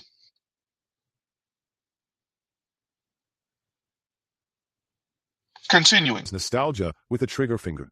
It doesn't build, it doesn't lead, it doesn't create. It clings, it blames, and it breaks anything that reminds it of how far it's fallen. So no, this isn't some grassroots awakening of manhood. It's a hostage situation, and the ransom is reality itself. It's a hostage situation. You mean like how the women are saying they're not having children unless they end up with the wealthiest, tallest, best looking man humanly possible? The women are literally holding your society hostage, not having children, because the men aren't rich enough. Wait a minute. The women are literally holding the society hostage. Mr. Z wanted to say at gunpoint, at baby point, at infant point. Wow. Holding society hostage. The women don't want to get married and have children. Not all, but a critical mass. Wait, who's holding your who's holding your society hostage again?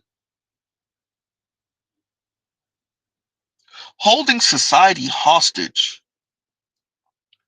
Lowering birth rate, lowering marriage rate,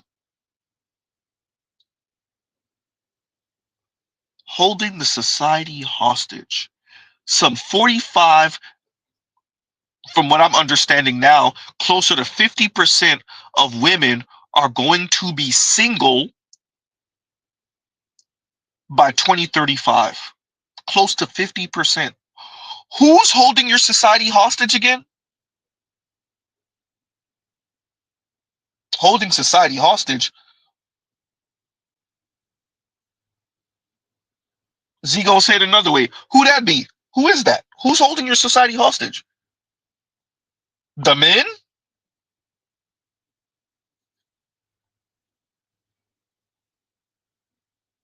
Continuing. No promo code required. Let's be clear. Masculinity isn't dead. It's just badly marketed, politically hijacked, and emotionally constipated. You don't fix that with a podcast or a cold plunge. You fix it by being honest, first about the system and then about yourself. You start here. The old script is gone. Burn it. You're not going to be your grandfather. That economy doesn't exist. That culture doesn't exist. That path, job, house, wife, pension is closed to most people. That wife is closed to most people. You heard him. Job, wife, house, pension is closed. And the men heard right. Once you said that wife is closed, the men said, all right, bet. Gloves off. Have fun. So the men get what exactly for participating in this society? The pension, gone. Wife, gone. House, gone. Well, damn, what do they get again? What exactly do the men get? Oh, he's going to tell us. Continue. Culture doesn't exist. That path, job, house, wife, pension is closed to most people and it's not coming back. And pretending otherwise is a shortcut to bitterness. But that doesn't mean there's no path forward. It just means you have to build it instead of inherit it. So what does that look like? Well, first, we need to redefine strength. Strength isn't volume. It's not dominance. It's not how many people are afraid of you. Strength is being able to hold your ground without crushing others. It's showing up when no one's watching, providing, not as a flex, but as a promise. It's learning to tell the truth, especially to yourself. And that could mean introspection, perspective, and working on yourself. But if your masculinity needs enemies to exist, it was never strength. It was just a costume. Also, we can build real community. You don't need more followers, you need more friends. Men are starving for connection, but too ashamed to admit it. So they turn to streamers, gurus, or tribes that sell them a uniform and a grievance. Everyone needs to drop that.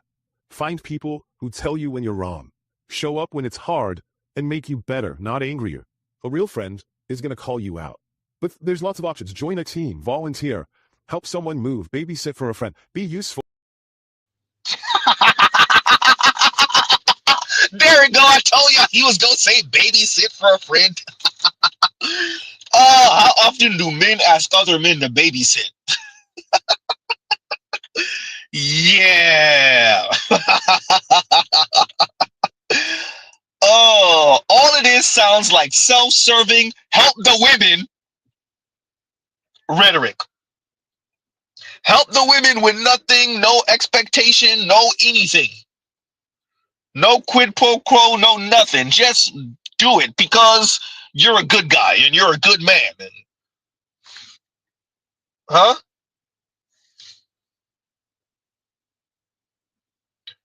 Wow.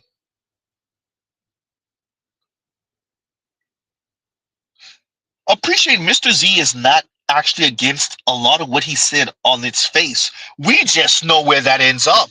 Once again, Z, read your title again. We're not going to be your community eunuchs. On its face, what he said, Mr. Z don't really have a problem with. We just know where that's going to end up. A bunch of community eunuch men.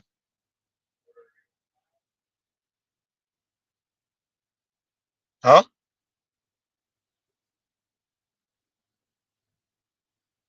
Random men pushing baby strollers in the middle of the afternoon. Oh, that's your baby? No, I'm babysitting for my homegirl. She out on a date. She getting smashed out. Yeah, we're not doing it. Huh? Yeah, we're not doing it.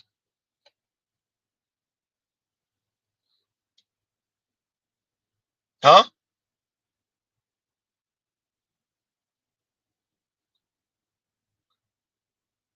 go help someone move. Men do that for men. Ah, but is that really the problem? Huh?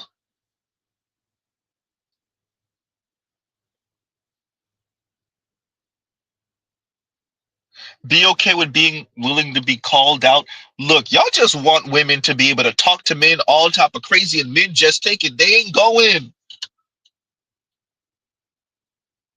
Do men truly have a problem being called out? Or do men have a problem being demeaned by women and others being like, well, I get it. Look, if you're not okay with this, then you're a sexist, misogynistic pig. And you have a problem with female leadership.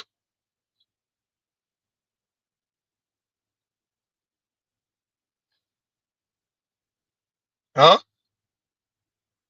On its face, what he's saying isn't the worst thing in the world. We just know where this leads. There's a reason why we call it community eunuch. Shout out to Obsidian. There's a reason why we call it that, because that's what it is. It's quote unquote non-select men still doing for women who would throw up before she lets you touch her.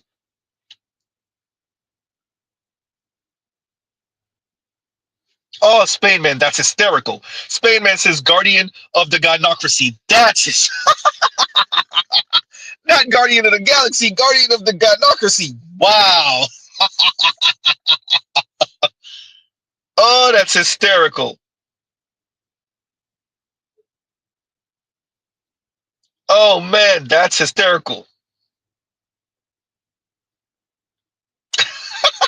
KMS says, buy your wife Chris Brown tickets, get her backstage passes without you, by the way. And like her picture on Instagram when she take one of those super close girlfriend, boyfriend pictures with Chris Brown. When she post it, encourage her to post it and then like it. Yeah, boy, yeah, man. Well, y'all pushing all the buttons.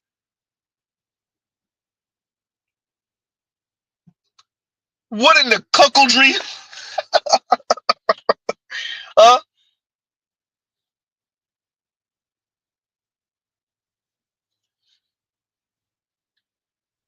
Man. Continuing. That's not community. That's brotherhood, and that's real. And the next thing we could do is get bored with blame. We get it. The system failed you. It gutted your prospect and fed you lies. But at some point, you have to get tired of hearing your own excuses, tired of blaming women, immigrants, gay people, woke culture, or whatever YouTube algorithm is feeding you this week. Blame doesn't build. It distracts, while the grifters rob you blind. If you want dignity, you have to choose accountability, even when the world's been on. I don't know how distracted we are. We're pretty good in the Black manosphere with juggling all of these things. We speak about current events. We speak about geopolitics. We speak about domestic politics. And we speak about women, Black women in particular, and their effery, and their misbehavior. Distracted? I don't know. We have Black men all around the world who participate and who contribute to the Black manosphere. We keep each other informed, right?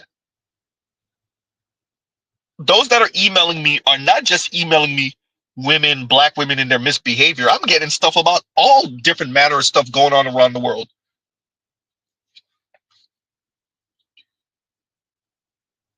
Mr. Z just don't want no Black trucks pulling up to the house. That's the only reason I'm not talking about that little slice of Europe in the Middle East.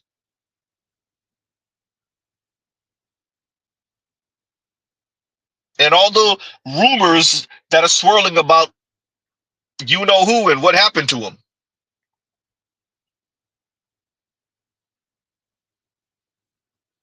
Distracted?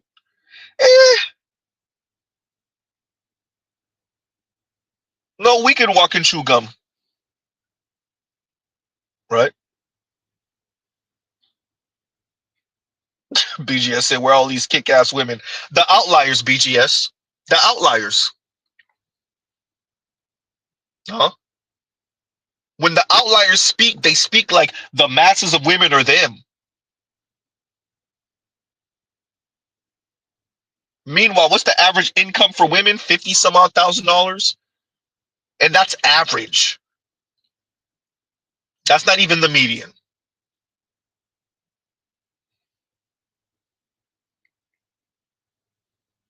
That's what is that's why Mr. Z says the outliers are doing way too much talking, because the outliers are doing way too much talking.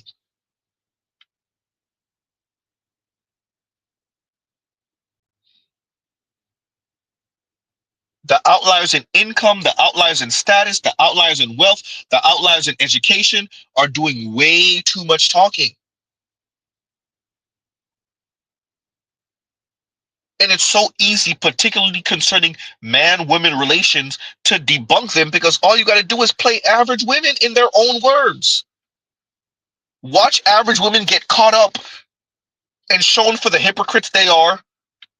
Show them for the difference between preferences and reveal preferences, translation, what they say and what they really mean, or what really turns them on, how they advocate and what they advocate for, and how they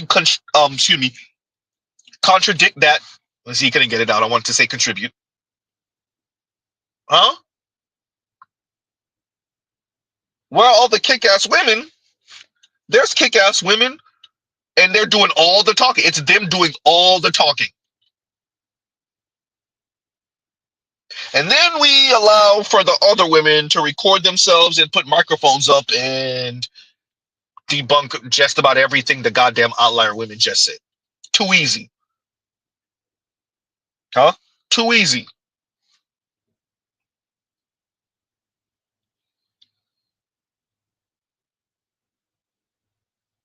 Huh? Continuing. Been unfair. Stop consuming masculinity like a product. Masculinity isn't a cologne. It's not a podcast. It's not a merch drop. It's what you do when no one's selling you anything. So ditch the $300 testosterone powder. Cancel the chorus from the guy who calls himself the War Room General. Masculinity doesn't need to be louder. It needs to be earned through patience, contribution, consistency. That means changing diapers, fixing shit that breaks, showing up. Changing diapers. Wait a minute. For my own child? Okay. For a nephew or niece? Okay. Maybe even for a friend's kid? Maybe. Okay. Changing diapers for who else? Who else, baby, am I changing diapers for? Huh?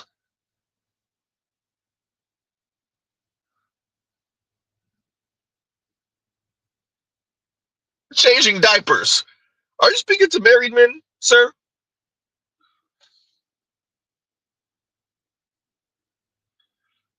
BGS says, so the female lobotomy economy is not a real thing. And shout out to Edward Anderson. No, that's a real thing.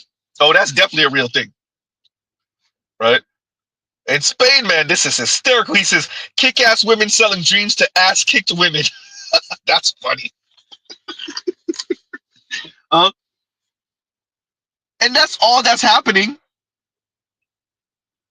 Huh?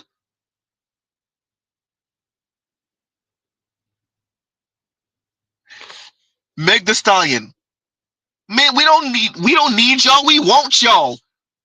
Ma'am, you're a super rich celebrity black woman. Under the age of 30, you're a multi-millionaire famous. You can say that. Can the masses of other black women under the age of 30 on top of that say that? Huh? When the clip I played from Chrissy, she can talk like this. This is what I tell average looking and below average looking women. If you can't date up, be alone. Life is easier that way. And I know that's controversial. I don't care. I don't care. If you can't date up, be alone. Life is easier that way. which is like factually inaccurate for Black women in specific. Because once again, Black and Latina women who never marry are the least wealthy in the US. Once again, the outliers doing way too much talking. And as Spain Man said, kick-ass women selling dreams to ass-kicked women. All this weird-ass empowerment talk and liberation talk and just selling this to women who can't afford it. But it feels good. Oh, man, Z. Huh?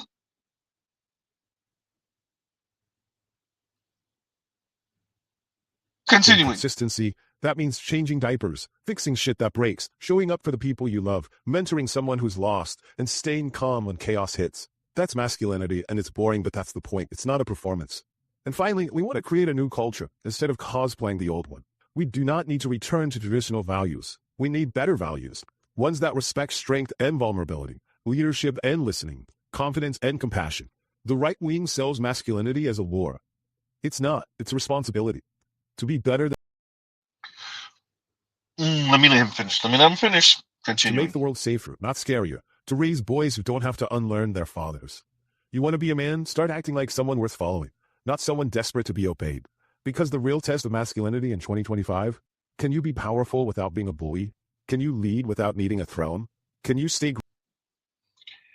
Can you be powerful without being a bully? I don't know if that was the word you wanted to use. I do believe genuinely that there needs to be a public works department that is dedicated to being mean to men.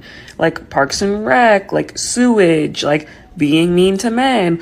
Or we could laterally integrate, whatever that means. I don't know what that means. We could laterally integrate being mean to men into these departments. Like pick up the trash, degrade a man, you know what I mean? Clean up a park. Insult a man. We've said it time and time again. Women in a relationship with a shitty man, we turn him into a good man for the next woman, right? What if we all just collectively, because what's happening in those relationships is we're bullying them. That's what's happening. What if we all just did that? I do think that is what keeps the world safe. The world's not even safe, honestly. But I think it will make the world safer. I think it is akin to picking up trash on the side of the road. Yeah, I think being mean to men is like picking up trash on the side of the road. It's something that has to be done to keep our streets clean, clear, and kind. Someone's got to do it. Bully a man, save a woman. What if Black women were supposed to be the leaders and Black men are just supposed to protect with their muscles and use their listening ears and carry out instructions? Like, I knew it, bro. I've been saying this forever, but I just needed a little clarification. I think the best relationships, the relationships that last the longest, is when the female is more dominant than the man. I know y'all gonna get in my comments and be like, what? But it's something about that woman being real dominant and mean that's gonna have that man acting right. Like, I have seen it too many times. Like, I can name so many relationships where it's like that. Like, the woman, she don't play no games. She real dominant. And the man is more like passive. You know, yeah, baby, go along with her. Those are the best relationships. Like, I feel like when you real soft and you a lover girl, it's something about a man that's just gonna dog that. Like, he gonna take advantage. Like, it's just that dog in him. He gonna just take advantage of it. That's how I feel. I know y'all gonna get in the comments and be like, no, it's not like that. We want somebody feminine. No, y'all don't. No, y'all don't. No, y'all don't. Y'all don't. I'm telling you, the best, the ones that has lasted, I'm talking about 10 plus years relationships, has been that woman who don't play no games.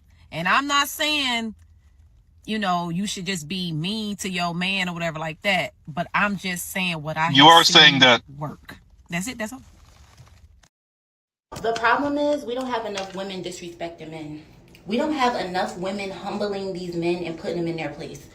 We need to start making these men feel worthless because they are, okay? Call him a bitch. Disrespect him. Put him down. Make him feel bad about himself. Like, what's going on here? I feel like we're losing the plot. Like, I'm seeing too many marriages and too many people getting in these relationships. That's why these men think that they're the prize. Because y'all are putting them on this pedestal, making them feel like they're the prize. No. It's your job as a woman to put that man down and put him in his place. Treat him like the animal he is. I miss when men used to protect, provide, and shut up. Said if you are broke and I choose to deal with you, I will belittle you. It is what it is. God damn it, Z, I know where this is going. Inspired you thought he saved himself. You didn't. As a man, if you don't have house core job, don't look for a woman with house core job. And for the man that complain about women that do that, look for a man that has all three and they don't have all three. We can do that. We are women. You want us. You need us. Y'all want one thing from us. And mad because we boss y'all around because you're a fucking servant. You're a provider, right? You're a protector, right? You're a security guard and you're a goddamn assistant. Know your place. Stop being contradicting. And bow down. Because I'm sick of it.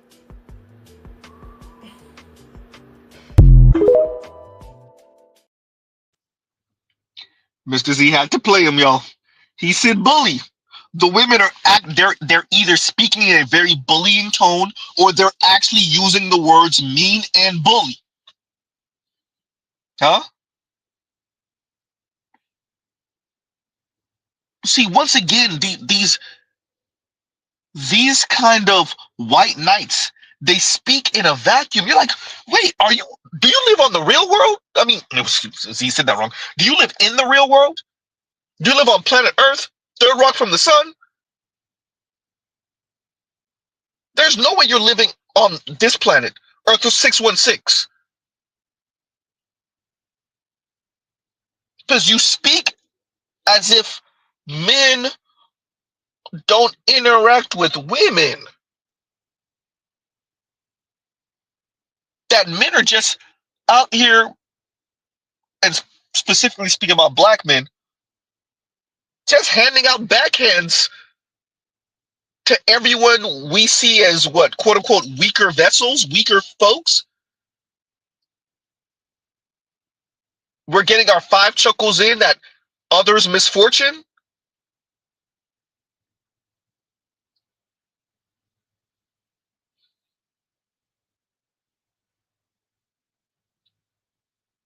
Mr. Z had to play those clips so you can see. You're saying to men, you have to be powerful without being a bully.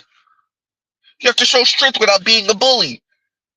Meanwhile, women you can break in half with your fingers are actively saying to other women to bully you. Find different ways to bully you. So yes, she may not be able to physically bully you. Emotionally, mentally, psychologically, spiritually, that's a whole different conversation.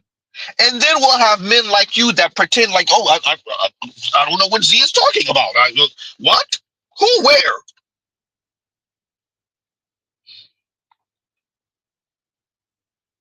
Huh? And Trent says, anyone feel like black women are about to be a quote unquote fall guy for this? We've been saying it. We've been saying it. Enough white women are going to moonwalk right out of that hyper feminist crap. They're going to moonwalk right out of that. And they're going to leave black women holding the bag. And it's going to be ugly. Huh?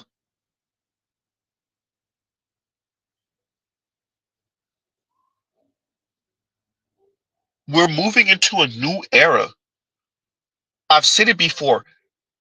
Maybe not so marriage, but being single as an unpartnered whatsoever, that's a luxury that women are no longer going to be able to afford. I want to emphasize that that is a luxury that women, I didn't just say black women, are no longer going to be able to afford. Unfortunately for black women, they're the most chronically single people in America. So Trent, yeah, that's not, yeah, we've spoken about that ad nauseum in these spaces. Huh? So continuing, because we just about done. You don't need a guru. You need courage, consistency, and a community that holds you accountable. Everything else is just noise. So in the end, what do we do with all this? We tell the truth. Not just about men, about the world we built around them. A world that sold them a future then outsourced it. A culture that told them to be providers then pulled the rug out, calling them weak for stumbling. A system that robbed them then handed them the YouTube link and said, here's your identity, click here to download. Some men responded by asking real questions. Others started punching shadows. But now, we've arrived at an inflection point. We can keep pretending this is a mental health issue in a vacuum. Keep blaming women, minorities, or woke culture for a collapse engineered by billionaires and rubber stamped by coward politicians. Or we could draw the line. We could stop letting rage be sold as strength, stop letting fascists cosplay as fathers, and stop letting masculinity be defined by the people who won't last 5 minutes without a stylist, a sponsor, or a script. Because masculinity isn't dying. It's being exploited. Won't last 5 minutes without a stylist, a sponsor, or a script.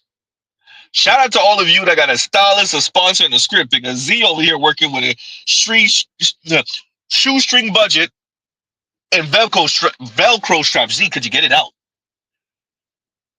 A stylist, what he said, a script, and what else?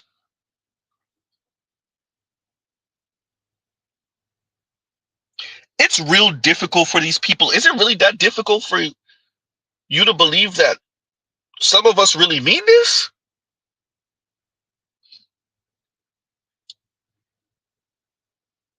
Wait, y'all think Mr. Z could be inside right now, get his Z's in, get his sleep on? Wait, y'all don't think that we're true believers? You think it's sponsors and a script and a stylist?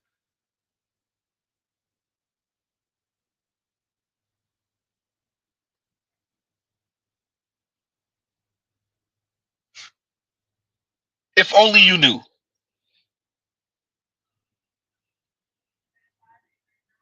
Mr. Z don't want to incriminate himself. Anyway, continuing. Masculinity isn't dying. It's being exploited. And the only way forward is to stop consuming it and start living it. With purpose, with accountability, with action.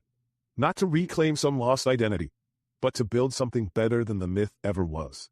That's the challenge. That's the opportunity. And for those still chasing nostalgia in a flag-draped truck convoy, feel free to keep driving in circles. The rest of us, we're building something real. No costumes, no gurus, just men, waking up and getting to work. Leopards are eating my face. Well, yo, so that's the end of that. It only took us 2 hours. We getting better, we getting faster. Right? So 2 hours for a 20-minute clip that I sped up to be 15 minutes. Okay, yeah, Z. 15 minutes and some change.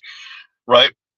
So let's get to y'all super chats and comments and whatnot, and we gonna end this on out. In KMS says hyper-transactionalism means I don't invest. Whatever she can do for me or value add needs to be seen right effing now. Women aren't ready for it. They're not. Right? I think, as I was saying earlier about the outliers doing too much talking, there are folks, what rap song I was listening to one song and it was like, we fly above the weather. And there are folks that, we're all subject to certain things. There are certain universal truth. But there are certain people that just get on the plane and they just change the weather that way. Right? And those folks are just doing way too much talking. Because there are certain things that they just won't be subject to. Right? Or in their space, in their environment, they'll be buffered from the worst of it. And those folks do way too much talking. Those women do way too much talking. Those simping ass men, those white knights, do way too much talking. The outliers are doing too much talking.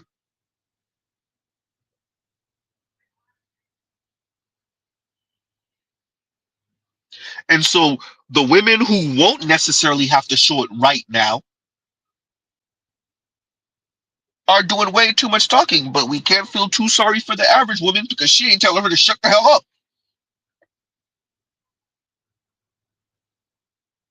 Huh? Rest in peace, Pimp C. Take that monkey ish off. You embarrassing us. And so, well, that person gets what she gets.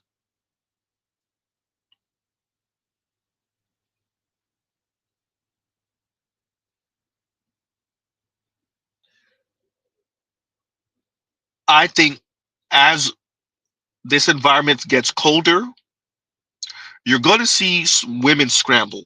There's going to be women, particularly, that say, you know what?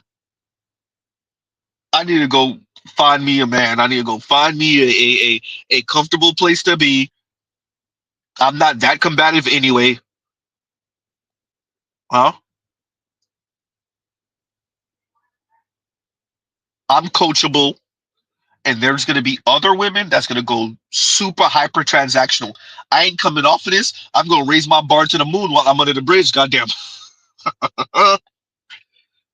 Huh?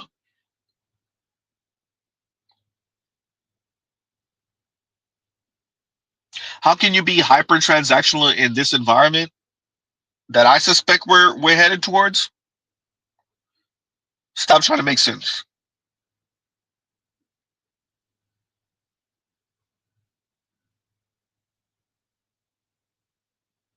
The hyper transactional women are okay with it until you say what it's going to cost them. It's supposed to be one way. It's one way transactionalism. And that's not a real thing. So then they complain, and then we get men like whoever this was speaking on Dark Brandon's channel. By the way, it's different contributors that speak. That's why Mr. Z is saying it the way he is.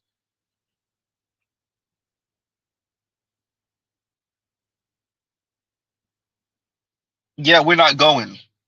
The masses of men are not signing up for this.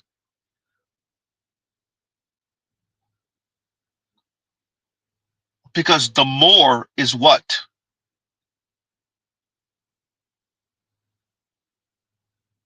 What do the masses of men get for this? You said they're not going to get a wife. You said that. The job is gone. The pension is gone. The union is gone. The wife is gone. These were your words, right? And maybe I added one, but wife was definitely not one. You said that.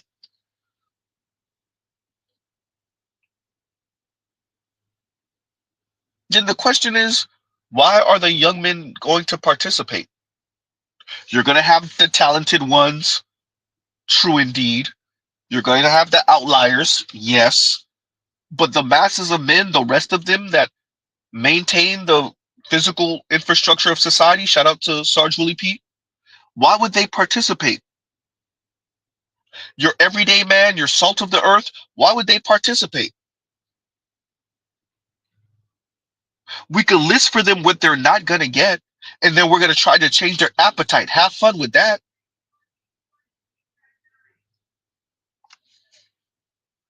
And KMS, once again, thank you for the super chat. Thank you for the super chat. Otis says, it's funny, cousin. Thank you for the super chat. It's funny because do they think that this shaming language is saving or saying men's anger is misdirected, makes men forget the BS they was on. It's up and it's stuck. I don't know. I think what he was attempting to do was appeal to rationality by pretty much telling you what Mr. Z says to the women. Hey, stop throwing a temper tantrum. It's over. We ain't gonna get it back. The jobs are gone. Your idea of a wife is gone, or how wife should perform is gone. The unions are gone. We're just gonna have to build something newer and better, right? And you're gonna have to be more selfless. And it's essentially like what the women say. Now the men have to develop personality and be likable, which is the funniest thing in the world to hear women talk about being likable. Oh boy.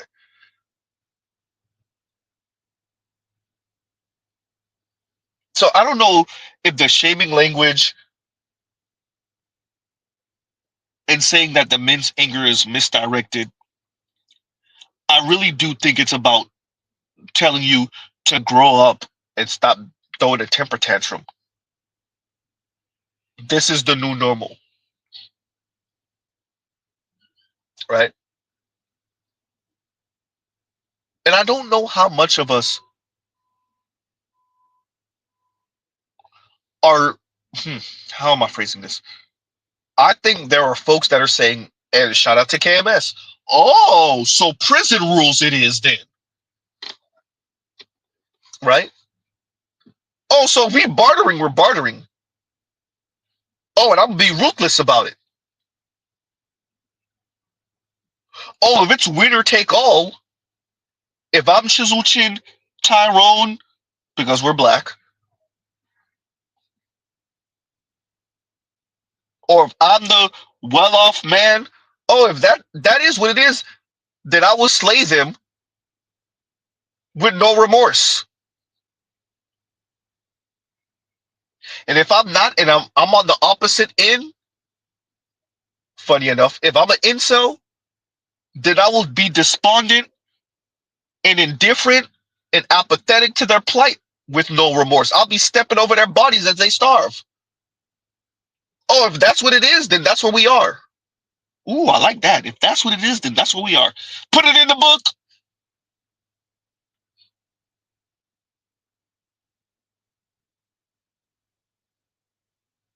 I think what he was attempting to do is shame the men into not being that.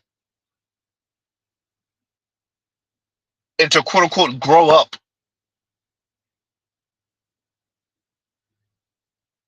And you see this from a lot of feminists where they do this kind of juxtaposition of like, well, why can't modern masculinity be you being ultra selfless for the off chance that you get a cooperative non-asshole woman?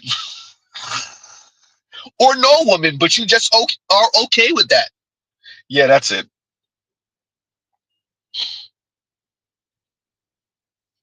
Huh?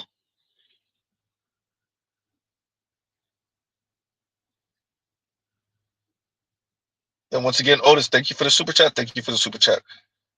And Starman says, you will get no vagina, no appreciation, no authority, and be happy. You will own nothing and you will be happy. Yeah, this is pretty much the relationship version of that. This is what we're telling straight men. You will get no vagina, no appreciation, no authority, and be happy. Exactly. Have fun with selling that message to the men, to the young men. Mr. Z is damn near middle age. Shout out to selling that to the young men. It's gonna be fascinating watching y'all sell this to the young men. Who's signing up for this? Let us remind everyone, the majority of boys and men do not interact with the black manosphere. I would argue any manosphere. But as KMS has said, there's so much pain in the system, the men and the boys are moving accordingly, even if they don't know who the hell any of us are. Any black manosphere contributors or manosphere contributors. Anyone. They don't need to know us, know our faces, know our names, our pages, our channels. Between the society and the women, they're going to move accordingly. Between where Western civilization is currently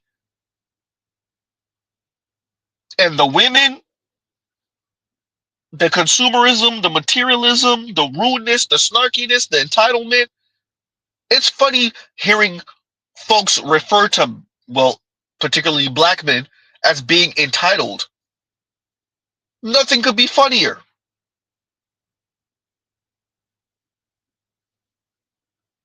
Meanwhile, y'all find real interesting ways of demanding that the men still contribute with nothing in return, with the off chance of a surprise box. You don't know what's going to be in there. Yeah, that's it. It could be $100, or it could be snake eyes, or it could be a real snake that bites you and give you poison and you die. You know, a woman that divorces you. Oops. Huh? And Starman, thank you for the super chat. Thank you for the super chat.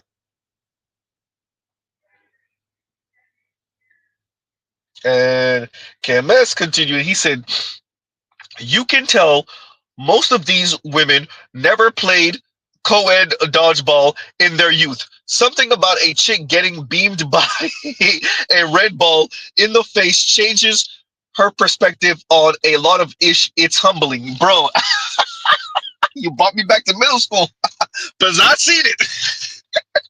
I did it. I seen it. Say that. Huh?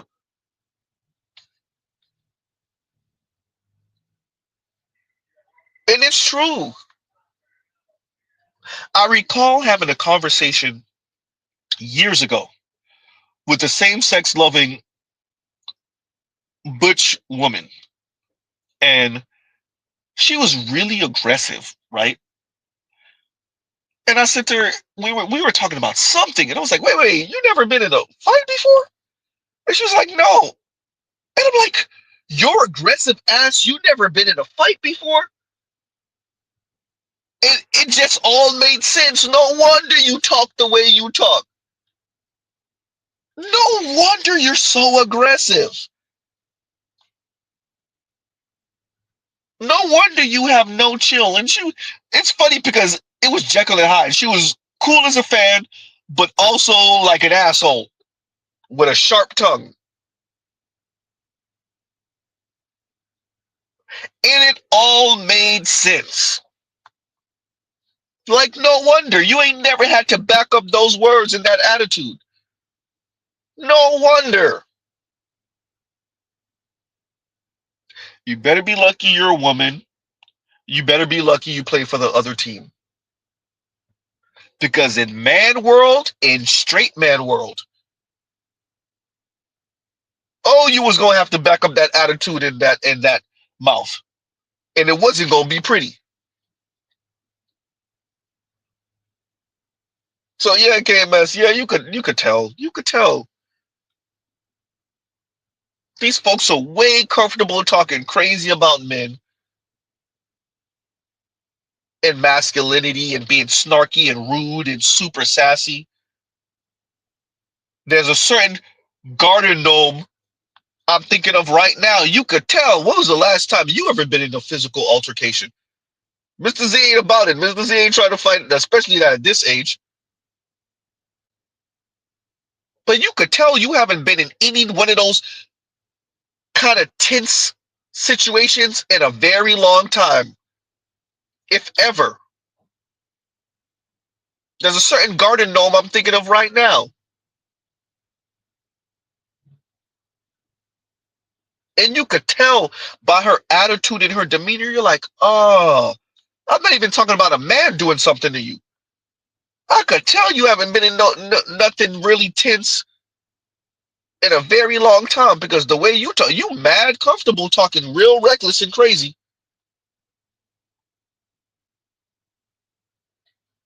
Huh? And KMS, thank you for the super chat. Thank you for the super chat. KMS also says, imagine if a woman had to physically bully you first. But many try, don't they? Many try, don't they? That's one of the open catch secrets nobody want to speak about. Bidirectional violence, when it's unidirectional, who initiates it more? Our society don't want to speak about women not being able to keep their hands to themselves, lacking all discipline. No, we tell the men to have the discipline. She can strike you, you can't strike back. Huh? No, if women had to physically bully men first, they would use a weapon. If it was written into law, they would use a weapon.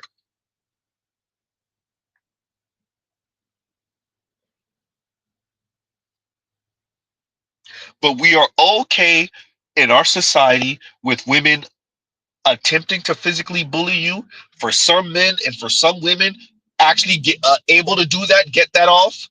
We're perfectly okay with women emotional manipulation and bullying, mental, psychological, spiritual. With that we condone that all day, every day. Because once again, people either truly believe or they pretend like they believe women on the right side of history and they're morally superior to men, particularly in the black community. And once again, KMS, thank you for the super chat. Thank you for the super chat. Dwayne says, hey, like I said earlier, the non-select men being told to evolve from women that don't choose them is insane. To men like that, to be honest with you, unless you're weirdly socially awkward, and even then,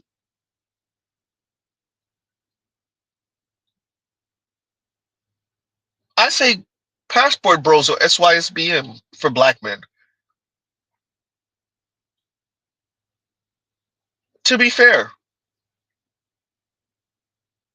because this evolve word, I would love to know what evolve entails concerning particularly men seeking relationship with women. I would love to know what this person means by evolve.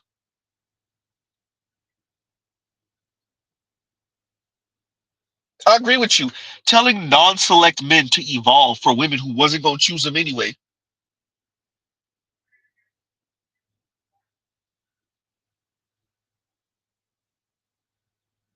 Once again, what's the title, Z?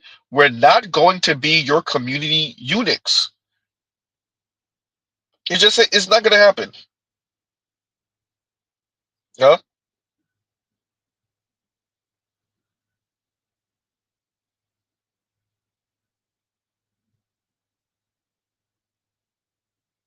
So once again, Dwayne, thank you for the super chat. Thank you for the super chat. It's not going to happen, bro. Those men now find hobbies, play video games. If they earn enough, they're passport bros. If they have enough charisma or enough confidence, they're SYSBM. If they still trying to get their money up, they're sharing an apartment, they're playing video games, they're staying to themselves, they're on their grind. Huh? But what they're not going to do is do this air quotes evolve for the women. No, they just leave the women out there to share the same men. Ticket number 863. Huh? And earlier, I missed it earlier. A brother was speaking like I was trying to advocate for some type of weird LGBTQ stuff. No, you have whole continents full of women.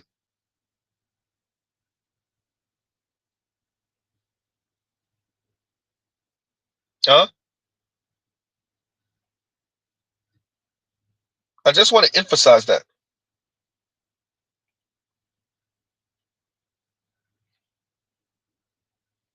That's hysterical. Spademan says, not NAFTA, but NAFTA in this way. North American Free Tail Agreement, not Free Trade Agreement. Free Tail Agreement. Hysterical. Oh, that's funny. Hey, Spademan on another one today.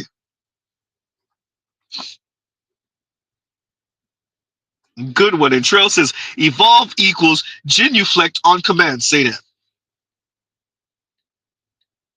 Huh?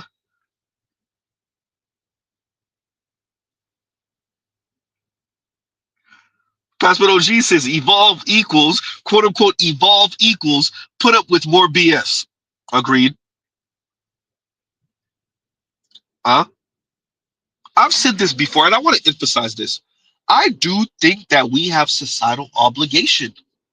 We have societal obligation to this society. We have a societal obligation to each other. What Mr. Z is not about is about the women and the society exploiting the men with nothing. Your name's not going to be posted on some wall. You're not going to have a building or a bridge named after you, a road named after you. We're telling the men, not only are they not going to get that, they're not even going to get the family, the kids, the house in the burbs with the white picket fence. They're not even going to get a house, let alone the house in the burbs.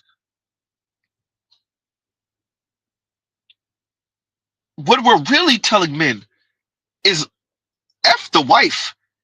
You may not even get the companion.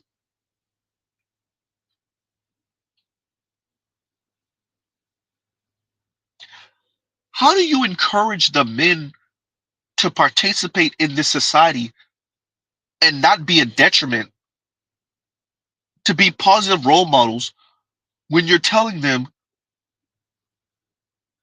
it's up in the air whether they'll even have a companion? Before we get to girlfriend, wife, before we get to wife, it's up in the air whether you'll have a companion. The kids, that's up in the air too. It's one thing to say, look, the material markers of success or progress that your father, your grandfather, your great grandfather was able to achieve, we're no longer in that era. You're going to have to recalibrate. You're going to have to consider these things differently. It's one thing to say that. It's a whole other thing to say, and by the way, not only are the material markers kind of up in the air and you may not get any of them, but yeah, the companion thing, the woman, the heterosexual woman that's largely for the most part on your program, yeah, that's not gonna happen. Yeah.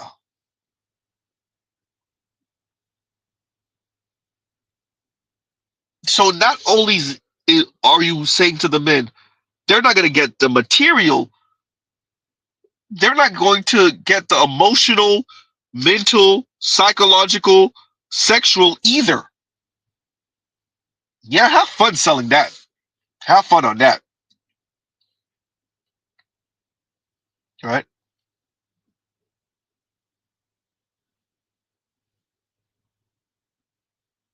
Yikes. Pastor OG says, won't change name, won't have a kid, won't cook or clean, won't go 50-50. It's like playing poker with no chips. Say that. With no chips. Right? What's going on, Doc? Got Dr. Thunder in the house. Doc coming in way too late because we about to end out. Z got things to do, and we got things to do tomorrow morning. Y'all already know. Right? Spain Man says it's just about getting a fair deal. I think what he's really saying in a convoluted way is there's no more fair deals. The fair deal is what you get. That's what's fair. It's as he says, you get what you get. I think he's saying in a weird backwards way, you get what you get. In a convoluted way, it's a fair deal because that's what you got. Hey, I love that y'all saying it. Y'all being convoluted, y'all are using shaming language and shaming tactics, but I love that y'all are actually saying it. You're saying it without saying it. Huh?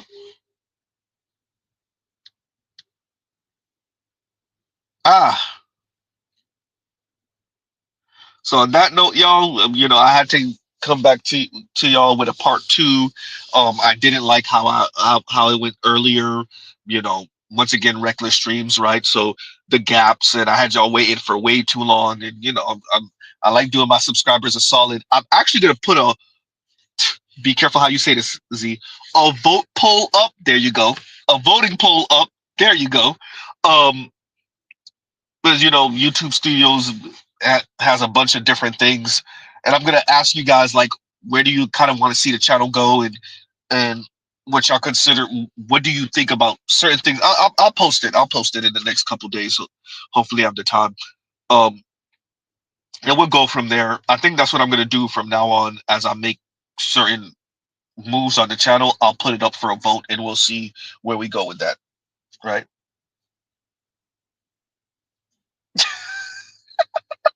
Now Black Rose start off like a sister in the hood. Black Rose said, "I just think it's funny how Black Rose. That's how them sisters be starting in the hood. I just think it's funny how I just think it's funny how folks expect this to end peacefully." Yeah, I think there's they call it status quoism, where people just got way comfortable with the current environment. And the other day I was speaking to Miss Z,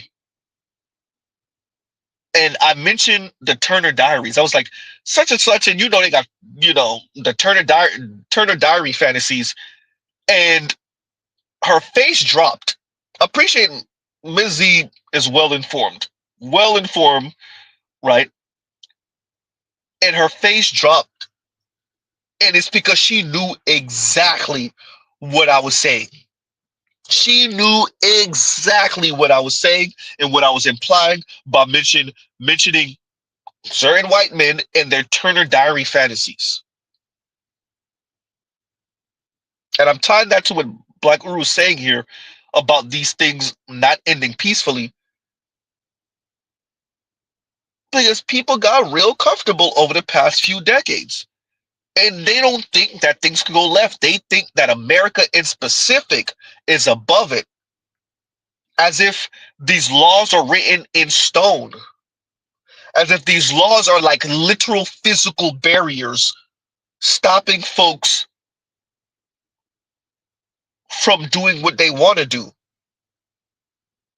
And it reminds me of the young lady, black woman, I think it was in Texas, that drove the wrong way, and then she got out the car, right, and got into a back and forth with I guess a bartender, white guy and bartender. This is late night, right? And they get into an argument, and when he strikes her or something like that, and he knocks her phone. She tries to call 911. He knocks her phone out her hand, and he holds, the gun in one hand, and he strikes her with the other hand. And like, appreciate, like, that's real life. That's real life. That's what happens in real life. The laws don't act as a literal physical barrier, keeping people from doing what they're going to do. Now, the laws can punish you afterward. Huh?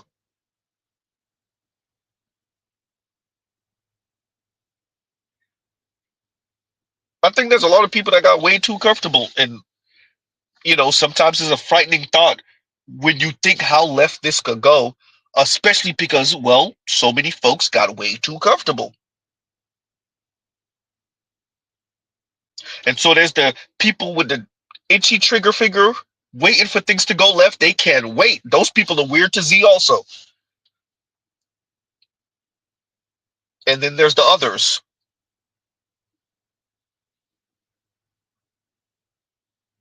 A bunch of sheep being herded, as this guy would say. Right? Exactly, Spain man. Normalcy bias. Yes. I couldn't get that phrase out earlier. Thank you.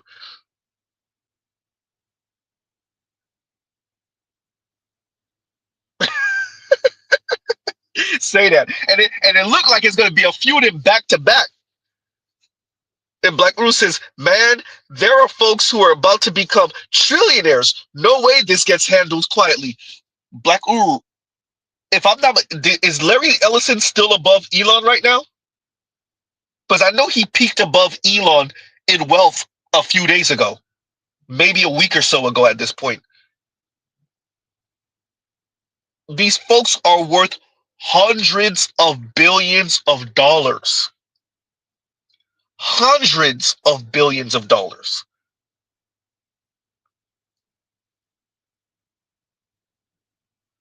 Just let the corporate takeover of the world happen, y'all. Just name the anime that has this section is ruled by like Final Fantasy VII type joint. This section is ruled by this super mega conglomerate. This other section of the world is ruled by this other super mega conglomerate, and that section of the world is ruled like some other super mega conglomerate. And we could just slice the whole planet into maybe 5 different sections ruled by Samsung. Let's just take the chaebols and just make it global. Just make the chaebols global. And it could be maybe 6, 7, 8, or 9 mega conglomerates that run the planet. It looked like we slow marching into that anyway. Mr. Z said slow marching. Like we got rocket boosters onto that direction anyway. You let the tech billionaires talk. You let the Curtis Yarvins talk. Isn't that what they tried to pull over there in Honduras?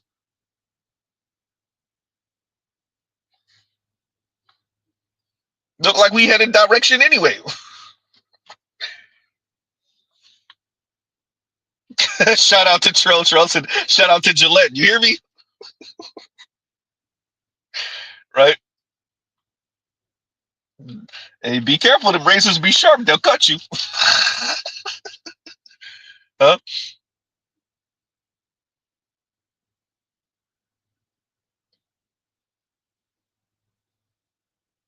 And Starman says Larry Ellison just lost a few billion. Not sure if he's still ahead. And then he got his son following behind him, which in a weird way, this is the goal for a lot of folks, right?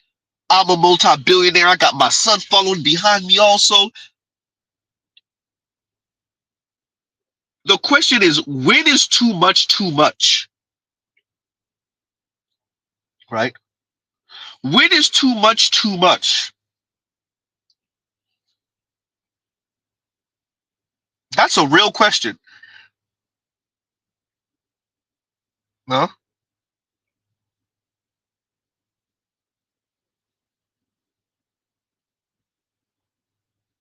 Say that in Inspired Truth.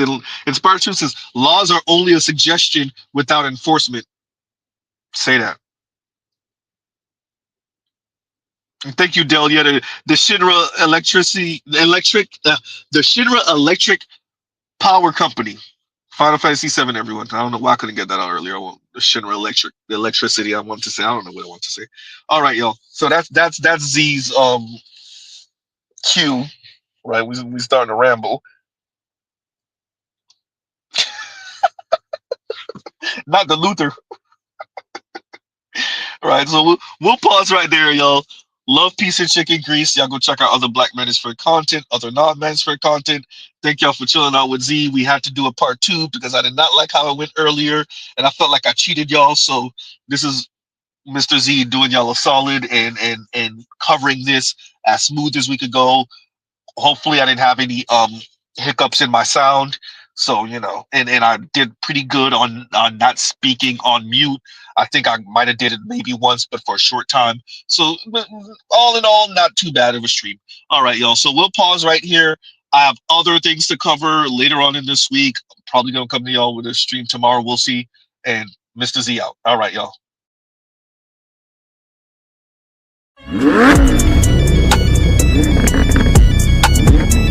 Yeah.